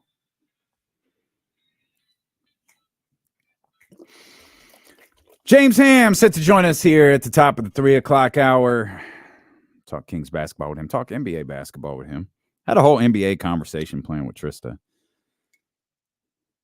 Didn't get to it. I don't know what that was, to be honest, for that half hour. That was awesome. Great. It was just Trysta Thompson awesomeness. Trysta Thompson. Y'all wild for that one. I'm naming the show. You guys know I don't respect monogamy. Yeah, that was tremendous. Absolutely tremendous. If you missed our conversation with Trysta Krick, always worth going back and watching or listening to, depending on your preferred consumption platform. I like to watch, go back and see what's going on, admire Damien's fits, he always fit it, so I go to the YouTube. If I'm washing dishes, I go to the Odyssey app, it's nothing. Okay. Appreciate it. T-shirt available over at DLoandKC.com. Yeah. Make sure you're with us tomorrow. We got some things that we're really eager to talk to you about. We plan on starting that discussion around 12:45. We won't Jim Gray the thing. Like, we'll get into it and we'll start talking. We're doing it at 12:45. Do? Well, the decision. Oh, yeah. When they said be here at 5 and it didn't happen until 5:55. Yes, like why I don't like what? Why are we exchanging pleasantries? Like, get to the point. Jim Gray's sneaky. I feel like he don't sneak this isn't when he does the boxer interviews after the fight. Is that true? He'd be dissing the boxers? Not as much as Larry Merchant used to. So Larry Merchant was wild. Larry Merchant was a wild boy, man. They had to get him off the air. I know I mentioned the 49ers. I'm sure that's a conversation we can have with James too, because James loves the 49ers. He loves football. But did you I'm kind of sneaky, like, sad's not the word. I really hate the state of college sports. Oh, hell yeah. Like, what's happening with the Pac-12? What's on the verge of happening with the Pac-12? Which it's starting to become really obvious. It's nearing extinction. And like, I saw this, we got this alert. It was sometime during the show yesterday, but like the Apple TV and a streaming deal. And I'm like, well, wait, what's that look like? So I, went to read about it this morning. They don't even know. Oh, jeez. Because I kept thinking that's not going to do it. Like, maybe they have something worked out. Maybe Apple's really trying to get it. They don't know. They have no clue what this looks like. That financially, right. They have no clue what this looks like. And if financially, that this conference is able to dish out $30 million per school, and that this conference is able to dish off $35 million per school, and you've got this Pac-12 Apple TV partnership, and you have no idea what it looks like financially, you're dead, man. I cannot believe you're dead. They have run this into the ground the way they did. Larry Scott before, now the new president, not able to pick things up. I mean, it really is a travesty. Like, they're going, or not exaggerating it. I don't believe, from everything I've heard, it's not exaggeration. It's gonna die. If Arizona wants to go to the Big 12, but there's always this thought of, like, we don't want to be the one that kills the conference. So they want to go with Utah and Arizona State. Yeah. So we'll see what happens there. But even past that, they're saying that Oregon and Washington, they may stay put now, but their mind is already, eventually we're going to the Big Ten. But, like, what's the purpose of staying? Yes. Like, I mean, let me rephrase that. That was a bad question. I'm sorry. What's the purpose in staying for the short term? Like, what's the purpose in using phrasing like, well, we're going to stay for now. Oh, we'll tough it out now. Why? Because if the caveat for now is attached to it, why bother? Well, the thing with Oregon and Washington is the Big Ten isn't calling yet. The Big Ten doesn't have space for them, or they haven't figured out how to get them in right now. So that's why they're staying for now. But if the Big Ten called today and was like, Oregon and Washington, we want you in today, they would leave. Without second thought. Like, that's where they want to be. That's where they're going to end up going. So now, let's just say the whole worst case scenario, Arizona State, Utah leave, Oregon and Washington leave. What the hell? All you got left is Washington State, Oregon State, Cal, and Stanford. That's it. You don't build a new conference on that. They just leave and go to different conferences. Yeah. Terrible. And this is like a failure. This is the Pac-10/Pac-12. Yeah. This isn't no rinky-dink conference. This is one of the strongest conference in the history of sports and collegiate sports. Was. And they're about to just be gone. It's terrible, man. It really is terrible. I hate it. It's all about who was the first To leave? crap. No, it wasn't the big. Who was the? Well, I thought it was the Pac-12. Who was the first to have the television deal? Wasn't the It wasn't the Pac-12. I think it Pac-12? was. Well, the Big Ten had a Because- network. The Big Ten was the first one to have a network. I They think. were the first Yeah, because that changed everything. yeah. The Big Ten network, I believe. And I was the think first. Texas, Texas. Now that the I think university- that was before the Big Ten. That's what it was. they The Longhorn Network was the first, channel dedicated to something like when that. they realized they could get their own television deals, that put an end to. That's Mhm. why we say that's why the NCAA is useless. Mm. It's useless because there was no regulation of this. Mhm. There was no governing body for this.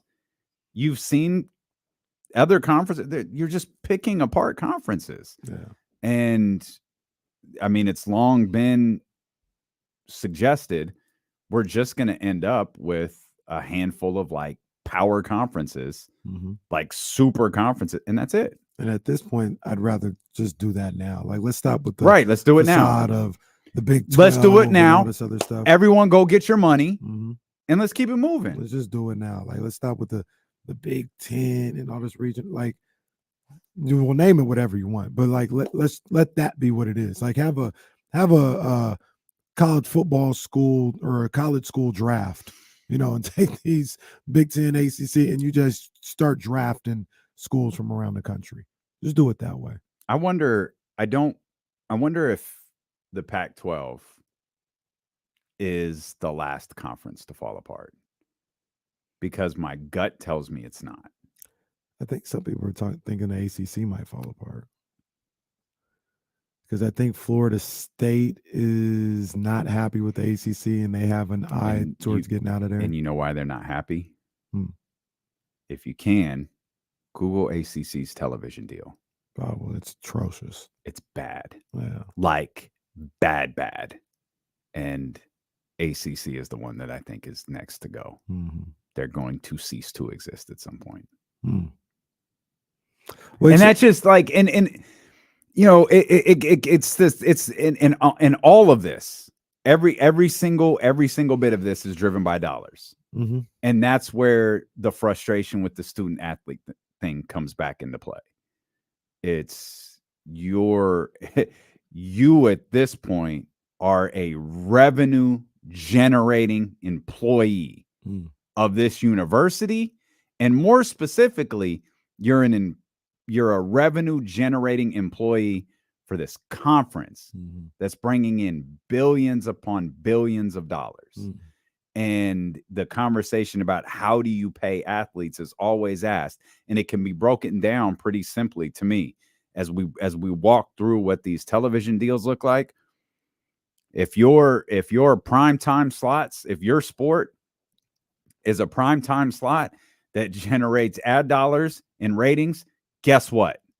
You get paid more than the sport that airs on Saturday morning at 6 a.m. Mhm.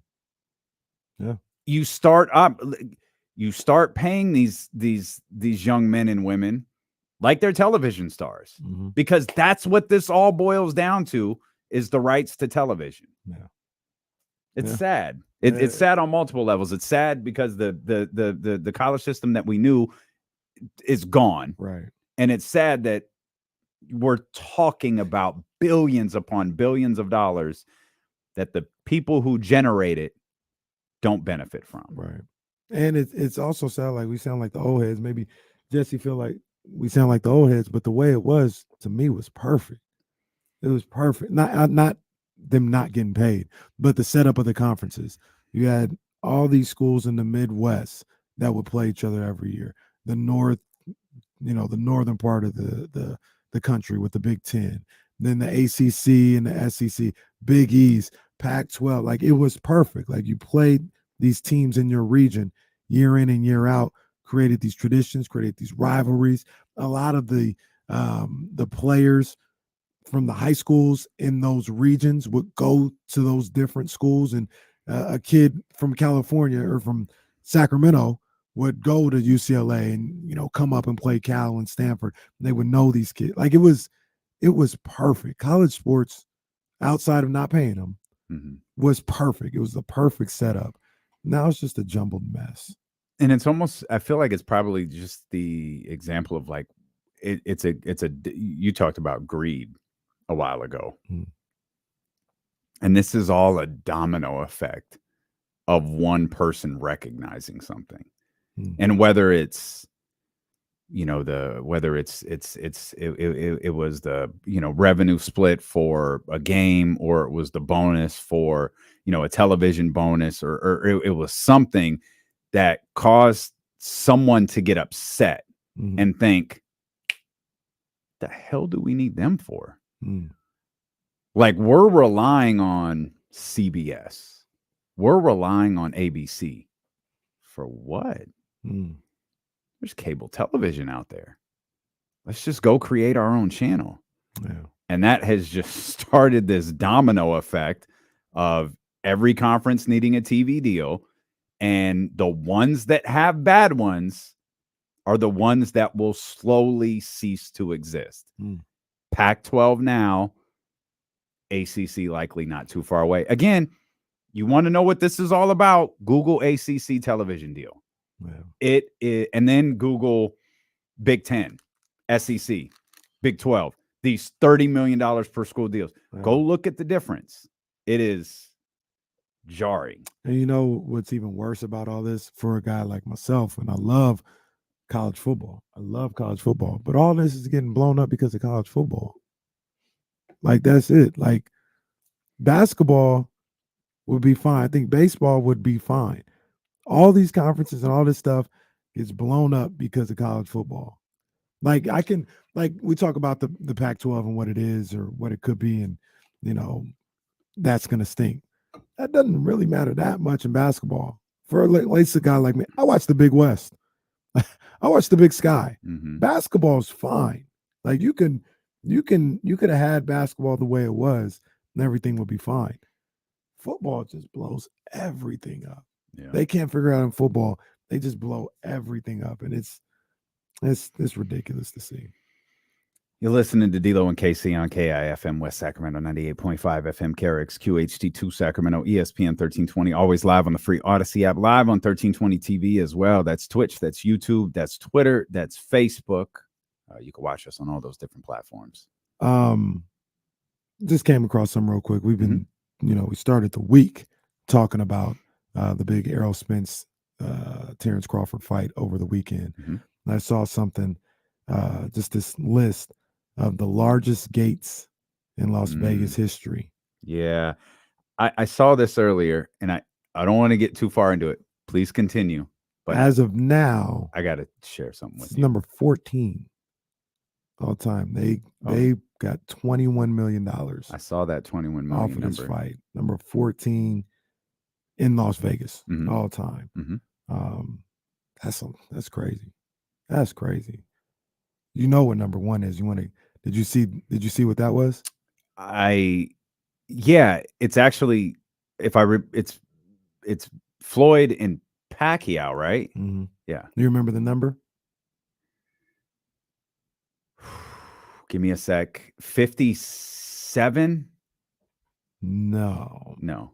71. Floyd and McGregor did 55. Oh, so it was 7. Was it 70 something? $72 million. That fight did. So I'm going to say 72. this. So we welcome in our 1320 Kings insider and creator of the Kings Beat. Hammer. I'm not trying to pick a fight with you and then leave it. No, we can fight. No, I'm going to share this with you, and we can talk about it later. Just, you brought it up, and I'm going to say, Floyd Mayweather is a very, very, very wealthy man. These numbers that we hear are a work. What numbers? He made $300 million in one night. He made 100. No, he didn't. It's a work. It's all a work. None of the math checks out. Again, Floyd is very, very, very wealthy. But those numbers that we hear around Floyd Mayweather aren't real. It took 2 seconds to do the math on the McGregor thing. The McGregor number's not real. They made $300 million from the pay-per-view. 55 from the gate. And what was they always said his take home was like $200 to $300 million from that fight. There's no math where that works.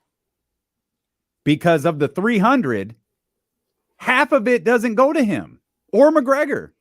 So half of it goes to the cable providers. The only thing I will say about this is, and I don't know what it is, but doesn't Forbes always come out with like who made the most for a year? Forbes also said Kanye West made like $4 billion.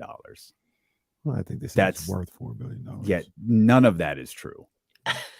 None of it. No. Okay. Floyd again, Floyd is very wealthy. Those purses are a work. And he works it, and good for him. But those aren't real. There's no way that those are real. Okay, great.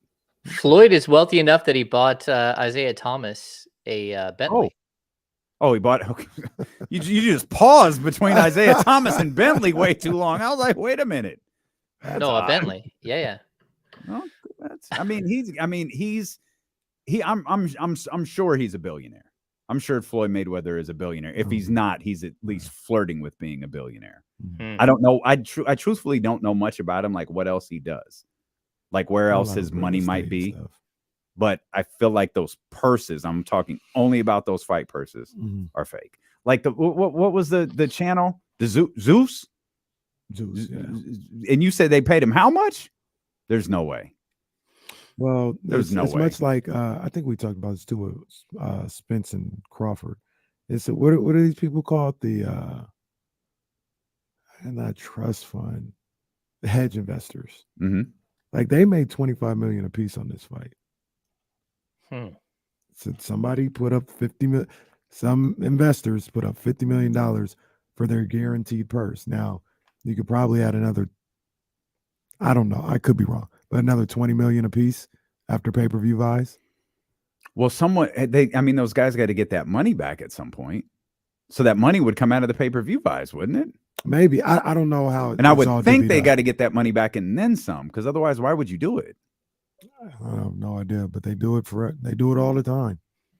I don't know. I don't know how that works. I don't know how you put up $50 million and make money. I don't know. Well, the fight has to make $100 million. That's how.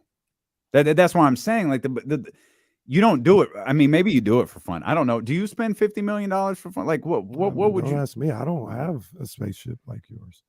It's exactly the same. Jesse, what did he say his was doing? I was like, mine don't do that. Hey, he's got the summons where he has the bat. This dude. He calls the phone. This dude calls the cartoon on the phone. This dude rode to work on autopilot today, Hammer. Oh no! Yeah, he did it. You did not. Yes, he did. Sending text messages, working on graphics during the show. The whole time. I just tested out a little bit. I was on what's that? 80 Interstate 80. I was on there. Let me just autopilot. It was all straight. It was going straight. So I was like, let me see. That's risky. Hey, James, I want to ask you a 49ers question as we dive into conversation here. This is a question for the room, asking everybody here. Are the 49ers a lock in the NFC West? Oh, I think so. Yeah. Because we've all got the Rams on the, they're going on the way down. Yeah. It might boil down to how much do you believe in Seattle? Like, Seattle. Now, I hate to say this because I think this is what people say with the Kings, but Seattle's like, let me see that one more time. And I'm trying to hesitate to say that. I don't want to say that, but I like Geno. Let me see that. Run that back one more time. Well, I mean, even with Seattle, I mean, they did really well last year. They made the playoffs. They did really well. They lost the division by like 3 games. Yeah, no, they were good. But the point is, like, do you think that they can do that again? And everyone know, like, Arizona's not in the conversation. No. They're not in the conversation at all. So it Yeah. kind of feels like a foregone conclusion that the 49ers are like the Las Vegas Aces. They've already clinched. They've already clinched the playoff spot. The 49ers are the closest thing to a division lock that the NFL has this year. Mm. I'll say that much. Anything can happen, but they're the closest thing to it. I agree with you. And I think it's crazy because for so many years, NFC West was tough. You know, they've always had good representation. They've always been solid from top to bottom. But at this point, yeah, there's a couple of teams that are on the downswing. And, you know, I think we don't believe in Seattle, mainly because Seattle really didn't believe in Seattle either. And they tried to do a reboot and things just went way better than they thought. And all of a sudden they're in the conversation. Now, whether they can remain in the conversation, it might depend on what happens around the league, what happens in the NFC and other spots. But it's still a well-coached team. I'm not, you know, they've got great wide receivers. They've got some nice defensive players. Overall, I just don't think that they have the overall talent to compete with a team like the 49ers. No, I don't see it. The Kings are just the Kings. Sorry, I'm putting out your graphic. The 49ers are just stacked. It's Just stacked. If they have good health, good enough health, they should handle that. They should handle that. Part of me realized, is Nick Bosa just skipping camp? He might be. Like, hey, let's haggle over just so that, you know, I'm not sure about this slight little language in the let's take another day and sit on this thing. And Nick Bosa returns, and you know, with a week left in camp, he might be. Dr. David in the chat, he says the NFC has been historically weak.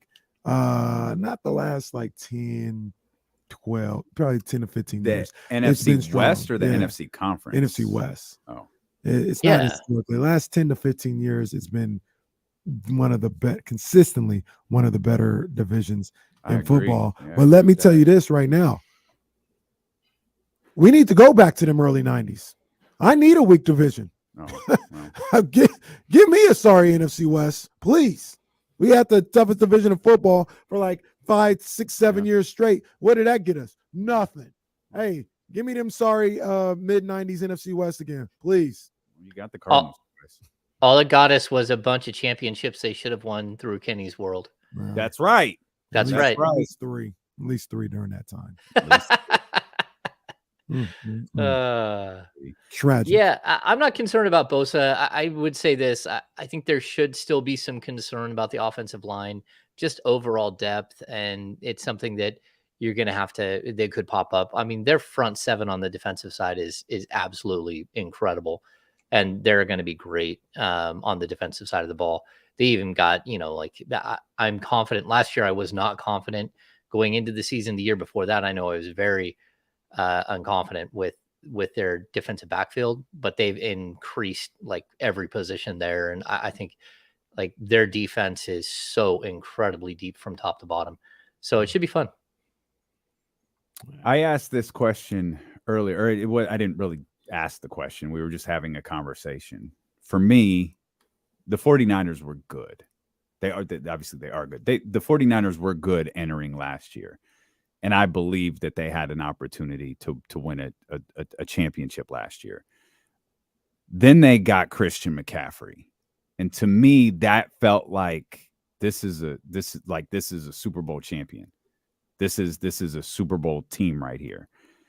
We were kind of going through the rosters of the 49ers and the Kings. And, you know, obviously we're high on the Kings, but I'll ask you, what's the player that can make the Sacramento Kings a championship contender? Who could be who's that Christian McCaffrey to the 49ers?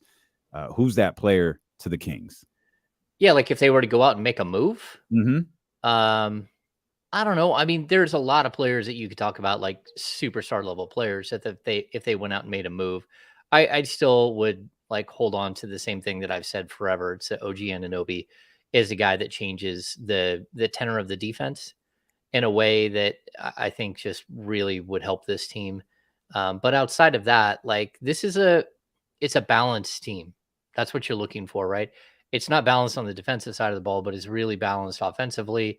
And overall, there's so many weapons. And so when you're looking at a team like that, I don't look for an outside piece that could bring in like 25 points per game. The Kings don't need that. They were able to roll last season with, De'Aaron Fox averaging 25, but no one else averaging over like 19.3. So it's the depth of the team. And I think that they added to that, the scoring depth with Sasha Vezenkov, with Chris Duarte. So if I'm going to point to one thing that they could use, is just that one defensive minded stopper that leads a defense, that has a mentality that changes how other players play. And that's why I always come back to the same person. And, again, I come back to OG, not because I think he's the greatest player in the NBA. I come back to him because of the fit. And I come back to him because I think that he would be more available, because I like Mikal Bridges, I think is a better player and would play a better role for the Kings. And I would even have more faith in him than I would OG Anunoby, but they're never going to trade Mikal Bridges. Yeah. Yeah, no, I understand that for sure. We threw some names out there, and like, I don't know, not saying how you would get them and all this other stuff, but a guy like Andrew Wiggins would be perfect, I feel, for the Kings, because he does have the ability to go off for 25 at any given time. But if you're saying, hey, Wiggins, we don't need your scoring tonight, we need you to make sure you make Jason Tatum's life a living hell, he can do that.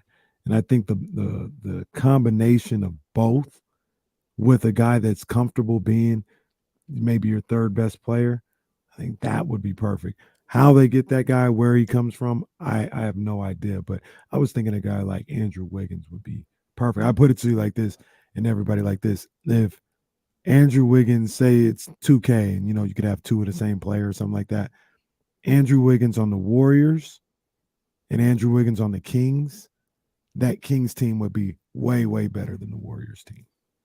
I think so too, but I mean, Wiggins throughout his career has been so inconsistent. Like you're always left wanting a little bit more.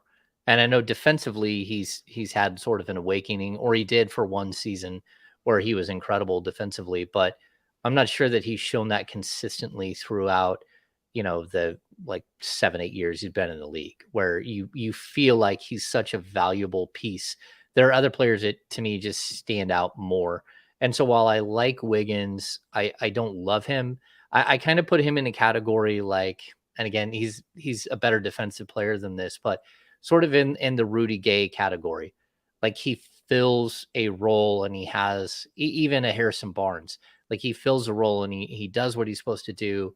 But is there a world in which there is a better player at that position that you could find? So if we're talking about dream world, like if I could go out and find players that I think would fit it, he would be pretty low on my list. Again, I think that a player like OG or Mikal Bridges, or even like if Donovan Mitchell comes up for grabs, like that's something that Cleveland might be faced with, because there's a lot of talk that he will not be signing back there. There is like from your murmurs. boy. Your boy is on a one-man marching crew with this Donovan Mitchell thing. Yeah. I'm not sure which one is my Tim guy. Bontemps. Tim. Okay. Well, and I'm not trying to like clown Tim Bontemps. He was the first person I think who brought it, but Tim Bontemps is the one who's like, trade him now. Yeah. Like right now, like before it's too late, trade him now. It's like, whoa, man, like one shot at this and then it's over. Man, that's tough. I'll throw one at you, Hammer. Yeah, Paul go for George. it. No, he just misses too much time. And he he's, I mean, in my opinion, he's kind of too old to, like, if you're looking for a 1 or 2 year run, that's fine. But like Donovan Mitchell's a year older than De'Aaron Fox. They were drafted in the same draft. And he's a player that, again, you don't need that 25 points per game. And you need him to be a better defender than he was in when he was with the Jazz in that last playoff series. But that was counter to anything that we'd ever seen from him before. Like he's always been a solid defender. He was brought in coming into the league. He was a guy who barely averaged double figures in college, and everyone looked at him as a defensive minded player. And he went around, and when he had draft stops, he pitched everybody on how he could be a point guard. And that's something that, a lot of players in the past have done, where they talk about, I could be this for you. And then you're sitting there like, well, that's not what you've ever done before. And now we see him. He's just a really good basketball player. He's a super athlete. I think he could be a really fun running mate with De'Aaron Fox. And I think that there's a lot more defensive potential than what he's shown over the course of his career so far. That would go crazy. That would go crazy right there. You get Donovan Mitchell. That's a swing for the fence move. That's like a big time swing for the fence move. But for sure. But if you're landing Donovan, you're landing him with like a year left on his deal. I mean, as long as you don't give up Keegan Murray, I would take that chance. The same with OG. I got you. No, I got you. Like, you can't trade Keegan Murray if you don't have like long-term commitment for somebody. No, I'm 100% with that.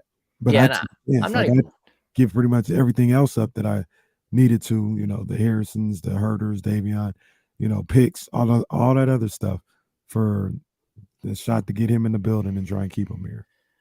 Yeah, and look, I think this is all pie in the sky, right? We're not actually reporting anything. We're just like, hey, what would make sense for this team? It's a conversation for August 2nd. That's all. Yeah. And I think the reason why you look at Mitchell is, number one, he's a super athlete.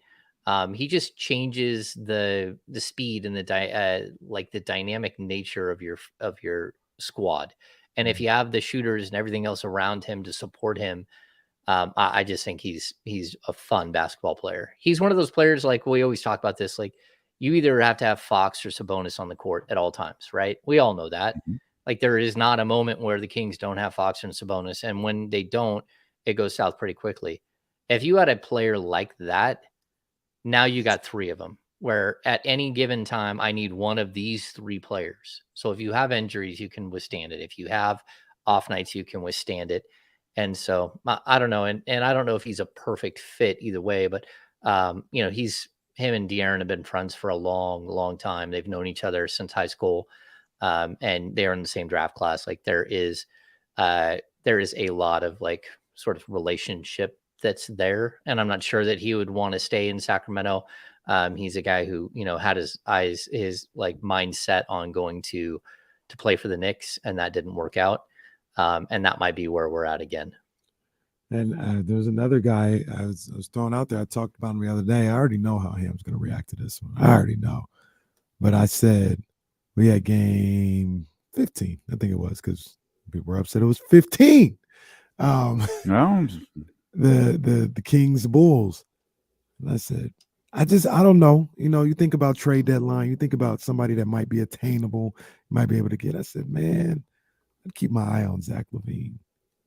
And if Zach LaVine could get to Sacramento, he's not the defensive guy that we're talking about. You do have a concern of injuries, but that's a guy that Blade Caraway, he just talked about. Now it's like, all right, well, what you gonna do? You gonna stop Fox? You gonna stop Sabonis? Oh, you did that. Now who's guarding Zach LaVine? Like your second or third best defender? You can go buy him. That's barbecue. Like it just. And then Keegan Murray's out there. Mm-hmm. I just think Zach LaVine on this team, it could get scary. Yeah, my problem with LaVine, again, the knee injury from a few years back, that's a concern. But he's played well enough to move past it, and he's had other injuries as well. But like I think he has to wear like one of those emergency bracelets that says he's allergic to defense. So, like he does not play any defense at all. And you get to a certain point with teams where like, can you score more? And is there a reason to score more? Like you have to be able to get stops. And I get it that you want to, like as much fun and as many high flying basketball players as possible. But if a guy can only play on one end of the court, that doesn't make any sense to me. Not for this team, because this team has all that other stuff and they're able to do what they do offensively without having like overwhelming superstars. What they have are all-star level players in Fox and Sabonis, but they have a system in place where, it really does open things up for players like Keegan or Harrison or Malik or Kevin Harder to take turns being that next level player each and every night to go along with those guys. And there's a lot of value in having that type of, sharing is caring type mentality with your team. And not to say that Zach LaVine wouldn't share, but I'd also have concerns because he really hasn't won at all. And we could point a lot of different things, but I mean, that team was built to win a couple of years ago, and they haven't strung it together and He won a figured it out. championship, didn't he? The Bulls? Oh, Zach. No, I'm thinking of Kyle Kuzma. I'm sorry. Oh, no. The Bulls. No. Kyle Well, Kuzma. that's Yeah, for Kyle sure. won one with the Lakers, but Yeah, Zach LaVine didn't. That team never put together to win. Well, And no, when they- and when the they team were, the was guys put got- together when, but guys got hurt. yeah, like they've been hurt, like that. That's He was why. one of the guys. That's well, to James's point, but that's one of to your point, Casey. The Bulls will be a fascinating team to watch around February because it doesn't feel like they're going to be good, and it doesn't feel like they really have a direction. And I think DeMar DeRozan's contract is expiring. We're under the unfortunate, like I just don't. It does not feel like Lonzo Ball is playing again. Like the fact that he was ruled out, and when I say again, I don't think he's playing again ever. Yeah. Like when you're ruled out for the year before the draft, and you didn't like just pop an Achilles, like that's really concerning. Like they can't pinpoint what's wrong with him, and because of that, they can never really move forward. Yeah. So you've got these group of guys where you got Zach LaVine, who's really good. You got DeMar DeRozan, who's really good. They kind of brought it together for a season to beat bad basketball teams and lose early in the playoffs. But DeRozan's contract is expiring. Lonzo's gone. You just brought Vucevic back in one of the more confusing moves of the offseason. And now it's like, okay, there's Sacramento run it back, and then there's Chicago run it back. I can't figure out the Chicago run it back. I'm with you. Like that team, like Which on is paper, it will be interesting. Yeah, on paper they should be really good. Colby White's a solid scorer. He's a fun player. Vucevic is a good player. Patrick Williams is a good player. He's had injury issues too, but I think maybe that's part of the issue is that they have had so many injury issues and you can't really see what they are. But I don't know. Like at some time you got to blow things up when things go to south. And I felt the same way about the Orlando Magic for years. And I guess maybe the common denominator is Vucevic. Like that's kind of the same thing you felt there. Like when they had Aaron Gordon, they had why am I drawing a blank? Their shooting guard, Evan Fournier. You're always waiting. Like, why do you guys keep running this back and winning 33, 34 games? Like you're not good enough. You have to make some sort of change that would like really shake everything up and move you in a different category. And they finally did it, but they did it like 2 or 3 years after they should have, at least for my book. That's what I kept looking at them like, why aren't you blowing this thing up? So I kind of get the same feeling with the Chicago Bulls. Like there was a moment where you put a team together and everyone was so hyped on them like 2 seasons ago. They're so hyped. Maybe it's 3 seasons now, but it just never materialized. And if you can't show that you're improving and your players are just getting older, you got to break it up at some point.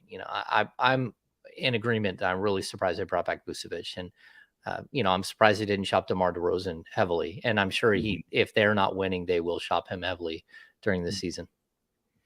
We'll come back. I think there's a few more conversations, James, that we can loop you in regarding the Sacramento Kings roster. We were having discussions like talking about the Kings roster and the 49ers roster and just glaring issues that might be out there with these two rosters. So we'll talk about that when our 1320 Kings Insider and creator of the Kings Beat become a premium subscriber over at the Kings Beat and take part in the virtual happy hour tomorrow. Only premium subscribers can be a part of that virtual happy hour. They're always a great time. Jim Crandall's going to join James and the crew over there at the Kings Beat. So head over to thekingsbeat.com right now. And we will come back with more here at D'Lo and KC with James Ham, brought to you by Sky River Casino on Sacramento Sports Leader, ESPN 1320.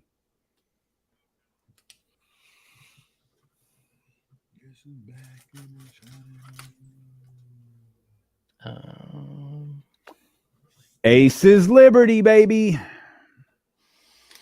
What's going on? How are you guys? Good, man. How are you? Good. Busy. Like, Yeah. Like trying to remodel a bathroom that I need to get done. It's been sitting there for way too long, and finally I got to it. That and making food for people, and just busy. You said you're making food for people. Do you have company or just? No, we had some friends that going through some stuff. So. Oh, okay. Gotcha. All right. David, I might ask Jim Crandall who the crybaby of the week is, or you can ask him if you join the show. There you go. There it is. Hey, what the hell is going on in the chatty house? What? It's like the Royal Rumble in here. What is going on? Like going to World War III over Cal and Stanford football. Like, what is happening? I'm seeing Aldrin J and David and Drew Down keep sending messages about Andrew Wiggins. Like, is someone combating Andrew Wiggins? Like, what is happening? This is old chatty house energy right here. Back when they used to fight all the time. They're talking about football. Cal and Stanford should stop football. Aldrin J don't like that. There's some noob in here named Cam. Some noob in here talking crazy. He says all Cali love, but y'all got to catch up. Some noob. And look, I'll tell you right now, Cam, hey, welcome. Ain't no all Cali love. We don't like you and the Warriors. It ain't Cali love. All right, let's be perfectly clear. All right. Wait.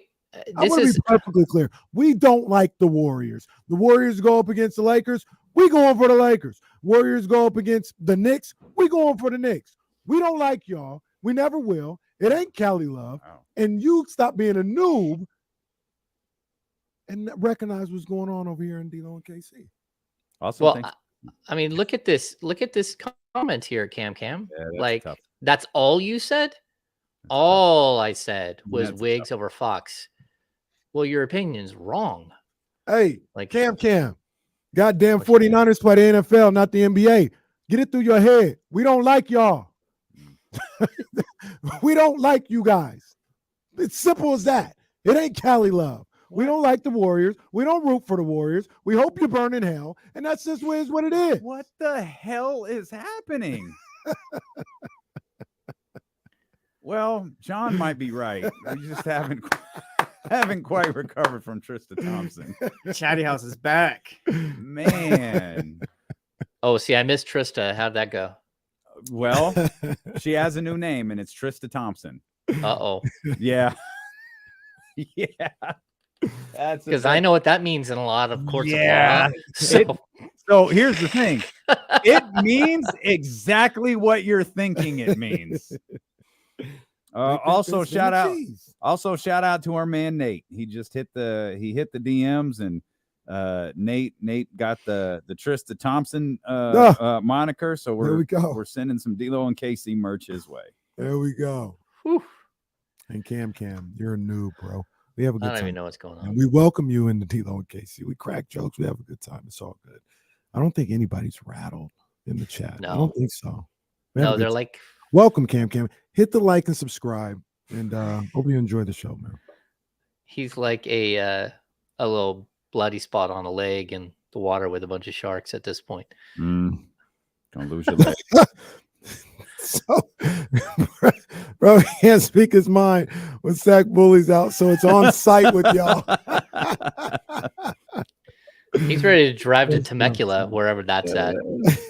I know where Temecula is, but I'm not sure he does. It's on site. Nah, I appreciate you, Cam. We having a good time. We really don't like the Warriors, but other than that, we just joking, man. It's a good time. That's funny. All good. Oh, look, Cowboys are on Sports Center. Hey, Trey Wingo signed a deal with Amazon. Hey, Trey, good job, baby. Michelle Beadle and Trey Wingo. Oh, hang on, Hammer.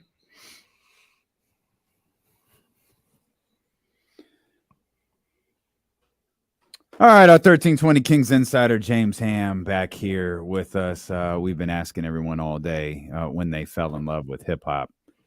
We'll just not ask James that question. I don't You can think ask me that. I don't think James is quite fallen in love with hip hop yet. I don't know. I mean, like After 3 years with us, though, you're probably as close as you've ever been. Like I don't. Jeezy or Gucci, Ham? I need to I need a cheat sheet of what's hip hop and what's not. So Well, like, you know what? You're not the only one, Hammer. There are a lot of people in 2023 who need that same. All you gotta do is answer this, Ham. Jeezy or Gucci? Which one? no, so I don't know. No. Yeah. See? I don't know, like, but if you were to put like, I really enjoyed the Beastie Boys when I was young. Like, I don't know. Oh, you would say the Beastie Boys. I don't know. James, what are you gonna say? I bet you really like Eminem and Machine Gun Kelly too. No, No, I don't know any. I've never heard a Machine Gun Kelly song. you in know my life. Eminem though. I know Eminem. Oh yeah, I know Eminem. Beastie Boys. Oh, get this right. Don't mess up this stat. Beastie Boys were supposed to be on the cover of the first Vibe. And I think it was Russell Simmons that said no. Well, at least you got something. Well, I forgot. God, man, there's a lot of guys we just can't reference anymore. Yo, yeah, I'm glad that Beastie Boys on the cover of the first Vibe. Wow. Well, I don't know Macklemore songs either. I just know he's a big Seattle Supersonics fan, right? So that became an issue. Yeah, he's from Seattle. And the only reason I know Machine Gun Kelly, even who he is because he's together with Megan Fox, right? Yeah. And she dumped Brian Austin Green for Machine Gun Kelly. I don't know, whatever it is. Used to be signed to Bad Boy, MGK. Wait, word? Really? Yeah. Missed that. I didn't know that. I'm sorry. I'm Googling something. Just this was like talk 4 amongst years ago, yourself. too. I guess, pub. Oh, is that it? Yep, there it is. Okay. So, yep, there it is. Okay. I think it was the second issue of Vibe. You know, it was on the first, James. We'll love this. I feel like I've seen the first issue of Vibe. Who was it, though? It's Madonna. No. It was Madonna and Dennis Rodman. Yeah, don't try and clean it up. Oh, I think I remember that. The second issue was the Beastie Boys, and that's where he was like, dude, we're not following Madonna with the Beastie Boys. That's not what we're doing. Okay. Yeah, that's why I didn't catch on until Janet got Madonna. here. Yeah. Dennis Rodman's daughter. Oh no, Janet was Rolling Janet. Stone. No. Janet was the one that exploded the Vibe magazine. Which cover was that? Well, you're thinking of the Rolling famous Stones cover. one. Yeah, You're that thinking was of the Rolling very Stone. famous cover. She just did a magazine cover for Vibe. Tony Braxton had a nice cover on there as well. Yeah, you're thinking of the hands photo. It's classic. Oh, okay. I know that. Yep, that's one of the great Rolling Stone covers of all time. Okay. And didn't Janet do something like that as well? No, Janet did. That is did. Janet. Janet did do that. Oh, I thought that's what you were saying, Tony Braxton. No, Tony Braxton, she had a very famous cover of Vibe. Yeah, Tony's was. And didn't Tony break up the Triple J's? Yeah. Yes. Dallas Mavericks? Allegedly. Yeah. Allegedly. Jamal Mashburn, Jason Kidd, Yeah, I think they just didn't like each other anymore. Jim Jackson. They just blamed it on Unbreak My Heart. See? I'm hanging out. Let's where are we going next? Oh, that Tony Braxton cover. Let me see what's going My on. goodness gracious just in case- almighty. Roy Jones Jr., just in case I forgot. Let me see. That Tony Braxton cover is something. And let me X this screen out so I can focus. So you don't get flagged by Well, Aussie. I'm on my computer. Hey, Tony. That's X out. Okay. Back to James here. Unless of course James is Googling Tony Braxton Vibe cover, then we're in trouble. So we had this conversation about the 49ers. We'll bring it here to the Kings. We've gone over this roster 1 million times since the season has ended. We've gone over it 1.5 million since free agency has come to a conclusion. Well, you know what I mean by that. Are there any glaring weaknesses on this roster for Sacramento? I mean, I'm going to keep pointing to the same thing that I always point to. I know I'm just like beating the drum here, but like length and athleticism at the 3 and the 4, even the 5. Again, I've said this last week. Like Nerlens Noel on paper looks interesting, but the Kings need that type of player. Kessler Edwards is interesting, but there's a difference between having that type of length and athleticism and defensive acumen on your team and those players actually being able to play. And I think that's the biggest issue. Like the Kings have like a pretty solid, like you can just pencil or even write in pen at this point, I'd say 9-man rotation that we can already see. So it's not just, that's when we start talking about like, who would you love for the Kings to go get? Like, if you're going to swing for the fence, you're bringing someone in, someone else has to leave. It's not like we're talking about going out and getting OG Anunoby for free. There will be a starter that goes to Toronto if that were ever to happen.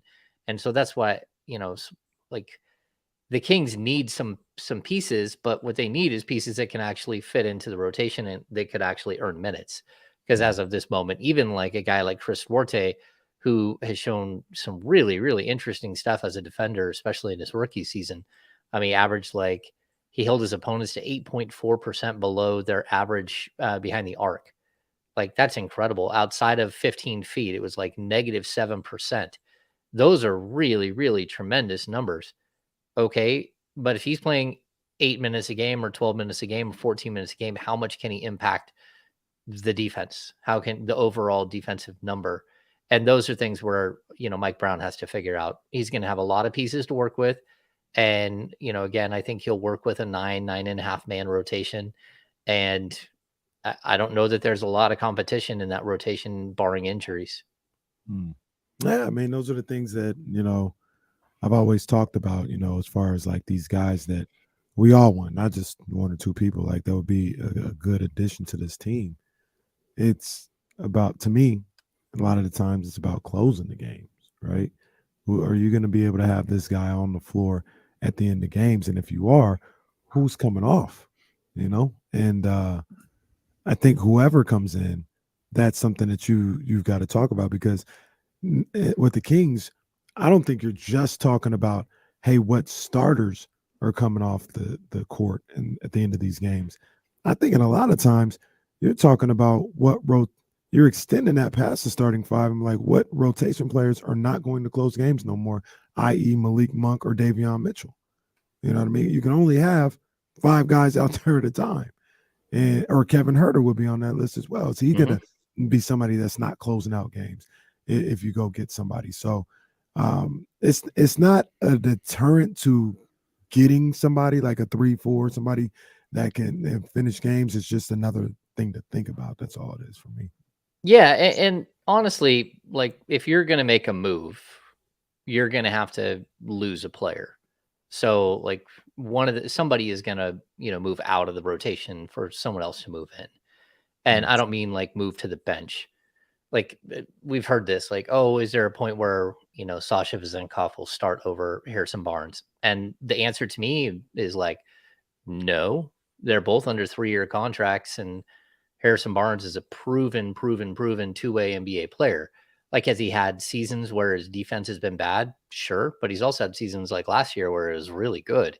So like, you're not going to see something catastrophic like that, like a huge swing in who's starting and who's not. At least I don't think, not in year 1, not in year 2.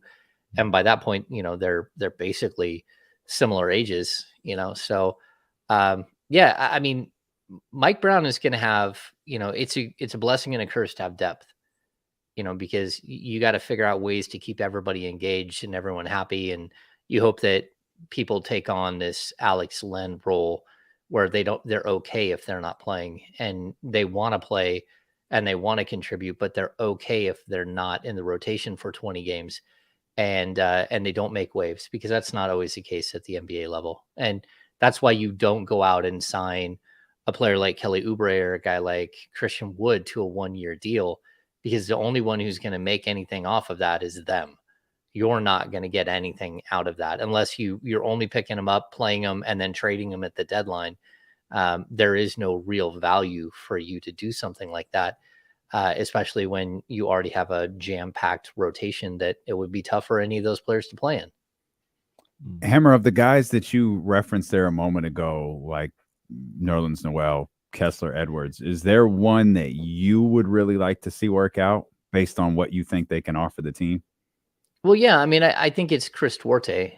That's the guy that you really look at because you don't just have him this season. What's he make, like 4.1 this year? I think he makes 5.9 this next year. The Kings will have a player option that they have to pick up for his 4th NBA season, right around, I think it's usually right around Halloween. So, he's a guy that not only do you have him this year, but you potentially have him next year. And then on top of that, you have Larry Bird rights to him. And, he's a restricted free agent going into the following year. So he's a guy that you could see fitting for a couple of seasons. And, but it just really depends on how he's playing.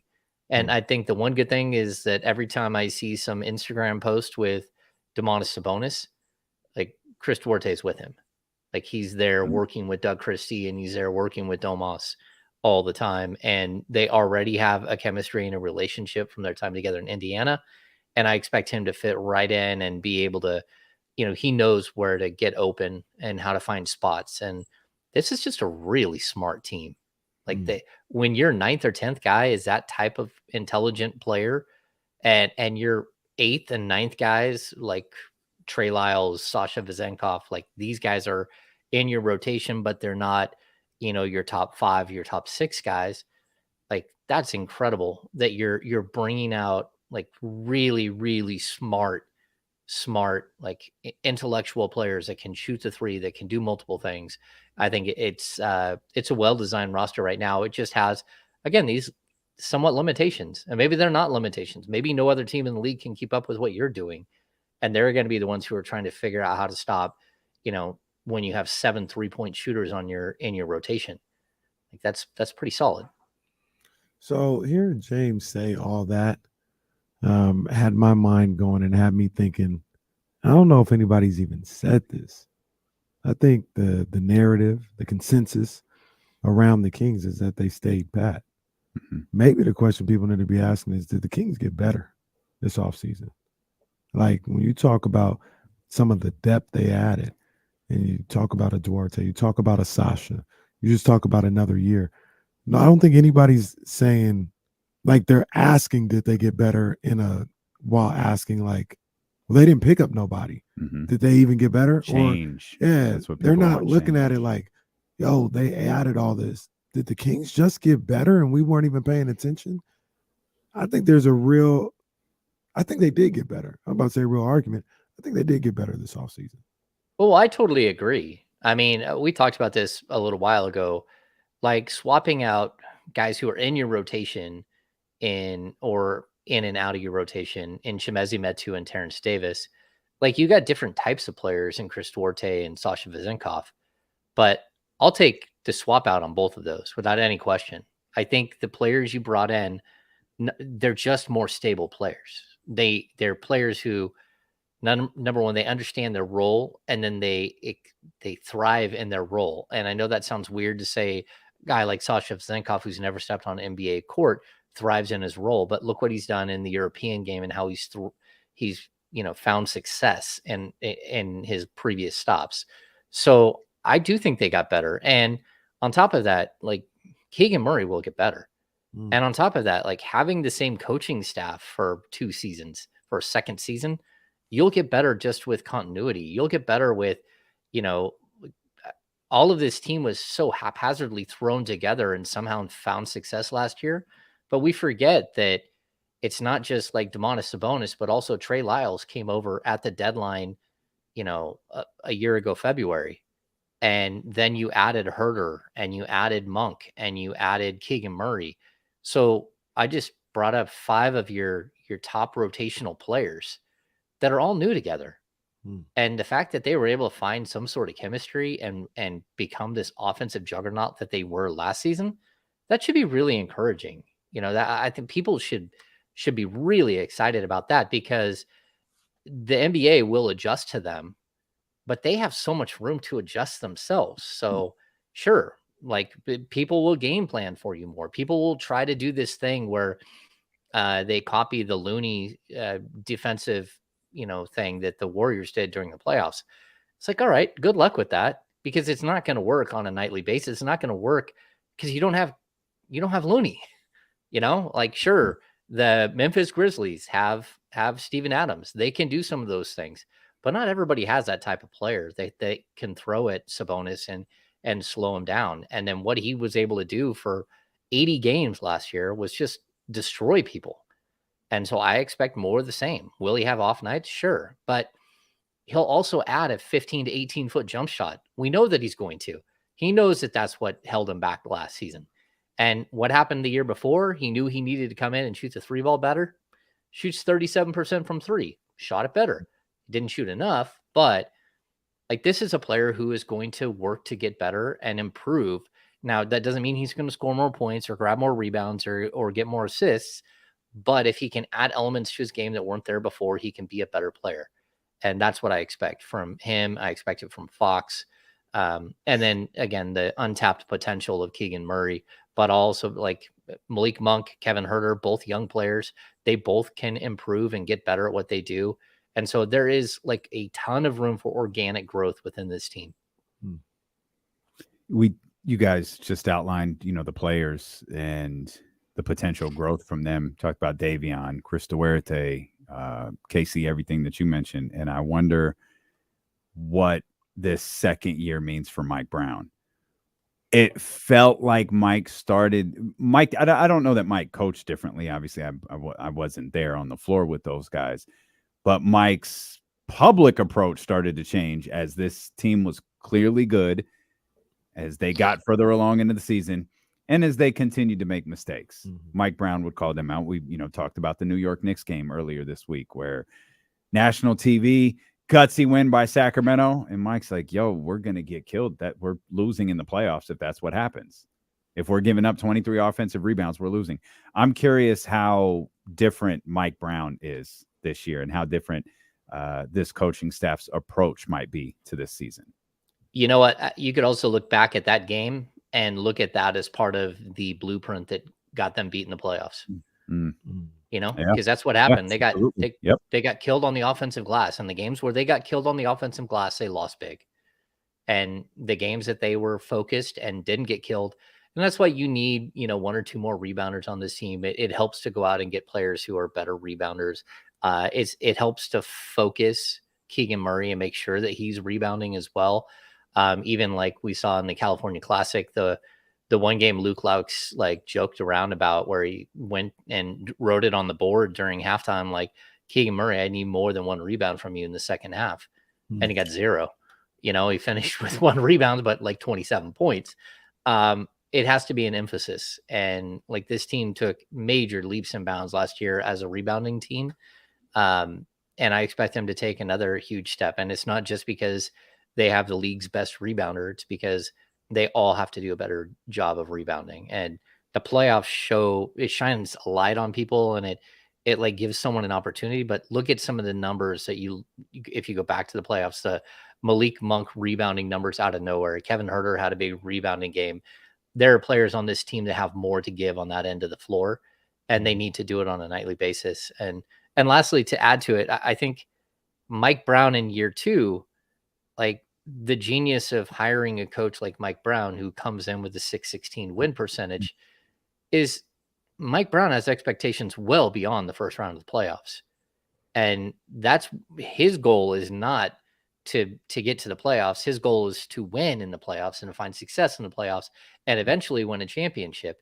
And that's where you have a coach that is young enough, with a roster that's young enough that they can grow together and continue to, sort of build on what they did this last season. I'm just thinking back to the Knicks game, into the playoffs game where they couldn't rebound the basketball. And one of the things that you said was to talk about the lack of focus. And I look at a lot of that as the lack of the focus from off the top of my head, from the guard position. And that's all it really is. I don't think it's something where they're incapable or they can't improve just by keeping the same guys they have, but having the same or having a different type of focus. That's all it takes, because those were a lot of long rebounds, those were a lot of situations where Domas was kind of doing his job of boxing out a Looney or a Randall or Mitchell Robinson, but the long rebounds that Josh Hart was getting was because the guards weren't rebounding. So, it's something where obviously personnel would help that a little bit, but if those guys lock in and have all 5 guys locked in on the boards, on the defensive boards, I think you can see an improvement just off that alone. Oh, I totally agree. And look, Sabonis has averaged like right around 12.3 rebounds a game for like the last 5 years. That's sort of where he is as a player. He knows that's he's a really good rebounder, and he doesn't need to have more than that. What he does need is he needs other people to help out. And so even if you look at his playoff numbers, he averaged, everyone keeps saying how he got dominated by Looney. I mean, he still averaged like almost 17 points, over 11 rebounds, like almost 5 assists a game. Like, he played well. He just didn't play. He wasn't consistently good. And he, like we said before, he had 3 really good games. He had 4 games that weren't great, one of which was bad, like really bad, the one game you can circle. And but overall, like, it's your first playoff series with this group of players and with this coaching staff. And, they found ways to slow you down. And you took the champs to 7 games. Kenny brought this. I don't remember why this came up. It was probably a conversation about Domas. It was probably the stupid Bleacher Report thing. that 4-point play doesn't happen at the end of the third, heading into the fourth, and there's actually like a game heading into the fourth quarter. Domas, the stat line is exactly the same. The conversation is completely different. If the Kings pull out that series and the stat line is exactly the same, the conversation is different. But we've convinced ourselves that Kevon Looney dominated Domantas Sabonis, despite the fact that, which never gets brought up, Kevon Looney got benched. I don't think Kevon Looney did anything wrong, by the way. That's just what they chose to do. They benched him. They claimed he was sick. Steve Kerr lied, forgot he lied, told the truth, and we realized that Kevon Looney just got benched in favor of placating Draymond Green, because that's what you have to do in Golden State. Got to. And Kevon Looney had a good series. We'll say that. And I would have liked to have seen what Domas did the next series, because on this season he averaged almost 20 points, 14.3 rebounds, 8.3 assists against the Lakers.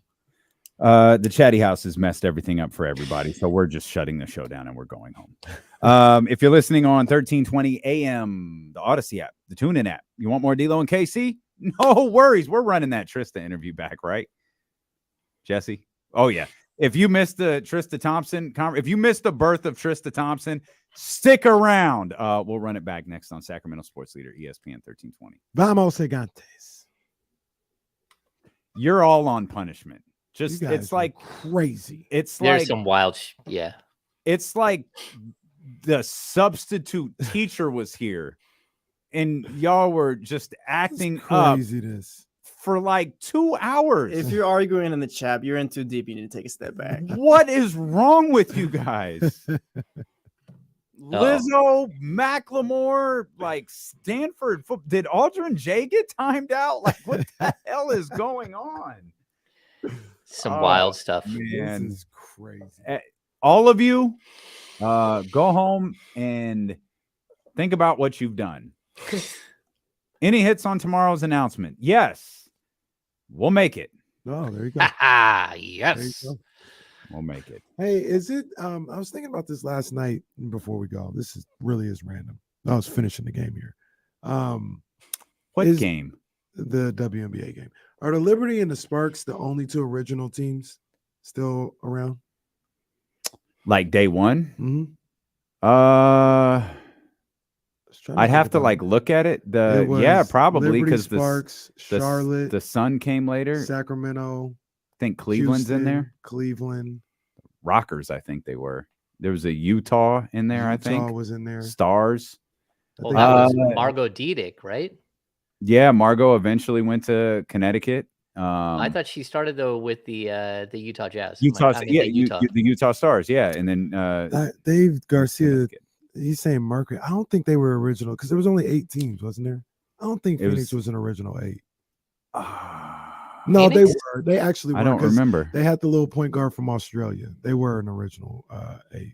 That's right. 8 franchises. We got Houston, New York, Charlotte, Cleveland, Phoenix, Mhm. Los Angeles, Sacramento, Utah. So to your original question, yes, Los Angeles, Phoenix, And New York. New York. Those are the 3 original teams left.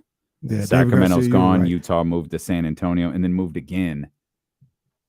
Are they Vegas? I think they are Vegas. They're Yeah. they're what is that word that Lineage. lineage? Thank you. Yeah, I remember Phoenix at the I wonder if I the little click on point this. guard from Australia who was supposed to give Don Staley problems in the Olympics. The Utah She was pretty good too. Stars. What year was the first year of the WNBA? 1997. Yeah, the year after. Okay, so yeah, Margot was I think the first overall pick in 98. Yeah. I don't know why she stands out. I just remember. Well, I think it's because she's like 7'2". Well, yeah. She's I think that's why she huge. stands 7'2". And I believe she passed away. Yeah, she did. 2011. She did. Yep. A long time ago. Yep, she did. I loved watching that the Comets. Cheryl Swoop and Tina Thompson and Cynthia Cooper. Cynthia Cooper. Yeah, that team was so good. Who wins the 7-game series? The Aces or the Comets? Prime Aces. Prime. This year's Aces. Prime. Oof, that's a good question. That was crazy right there, boy. Oof. Yeah. Wow. Wow. We'll never know. Ended like this. I think Ramsey got James. Ramsey got James. Ramsey got James. Or James got sniped by someone. Oh, James got. Oh, he's trying to get. Oh, James he's trying to get back in. All right. James hit us with the thanks. Bye. All right, man. We'll see you guys tomorrow. Think about your behavior, and we'll see you guys later.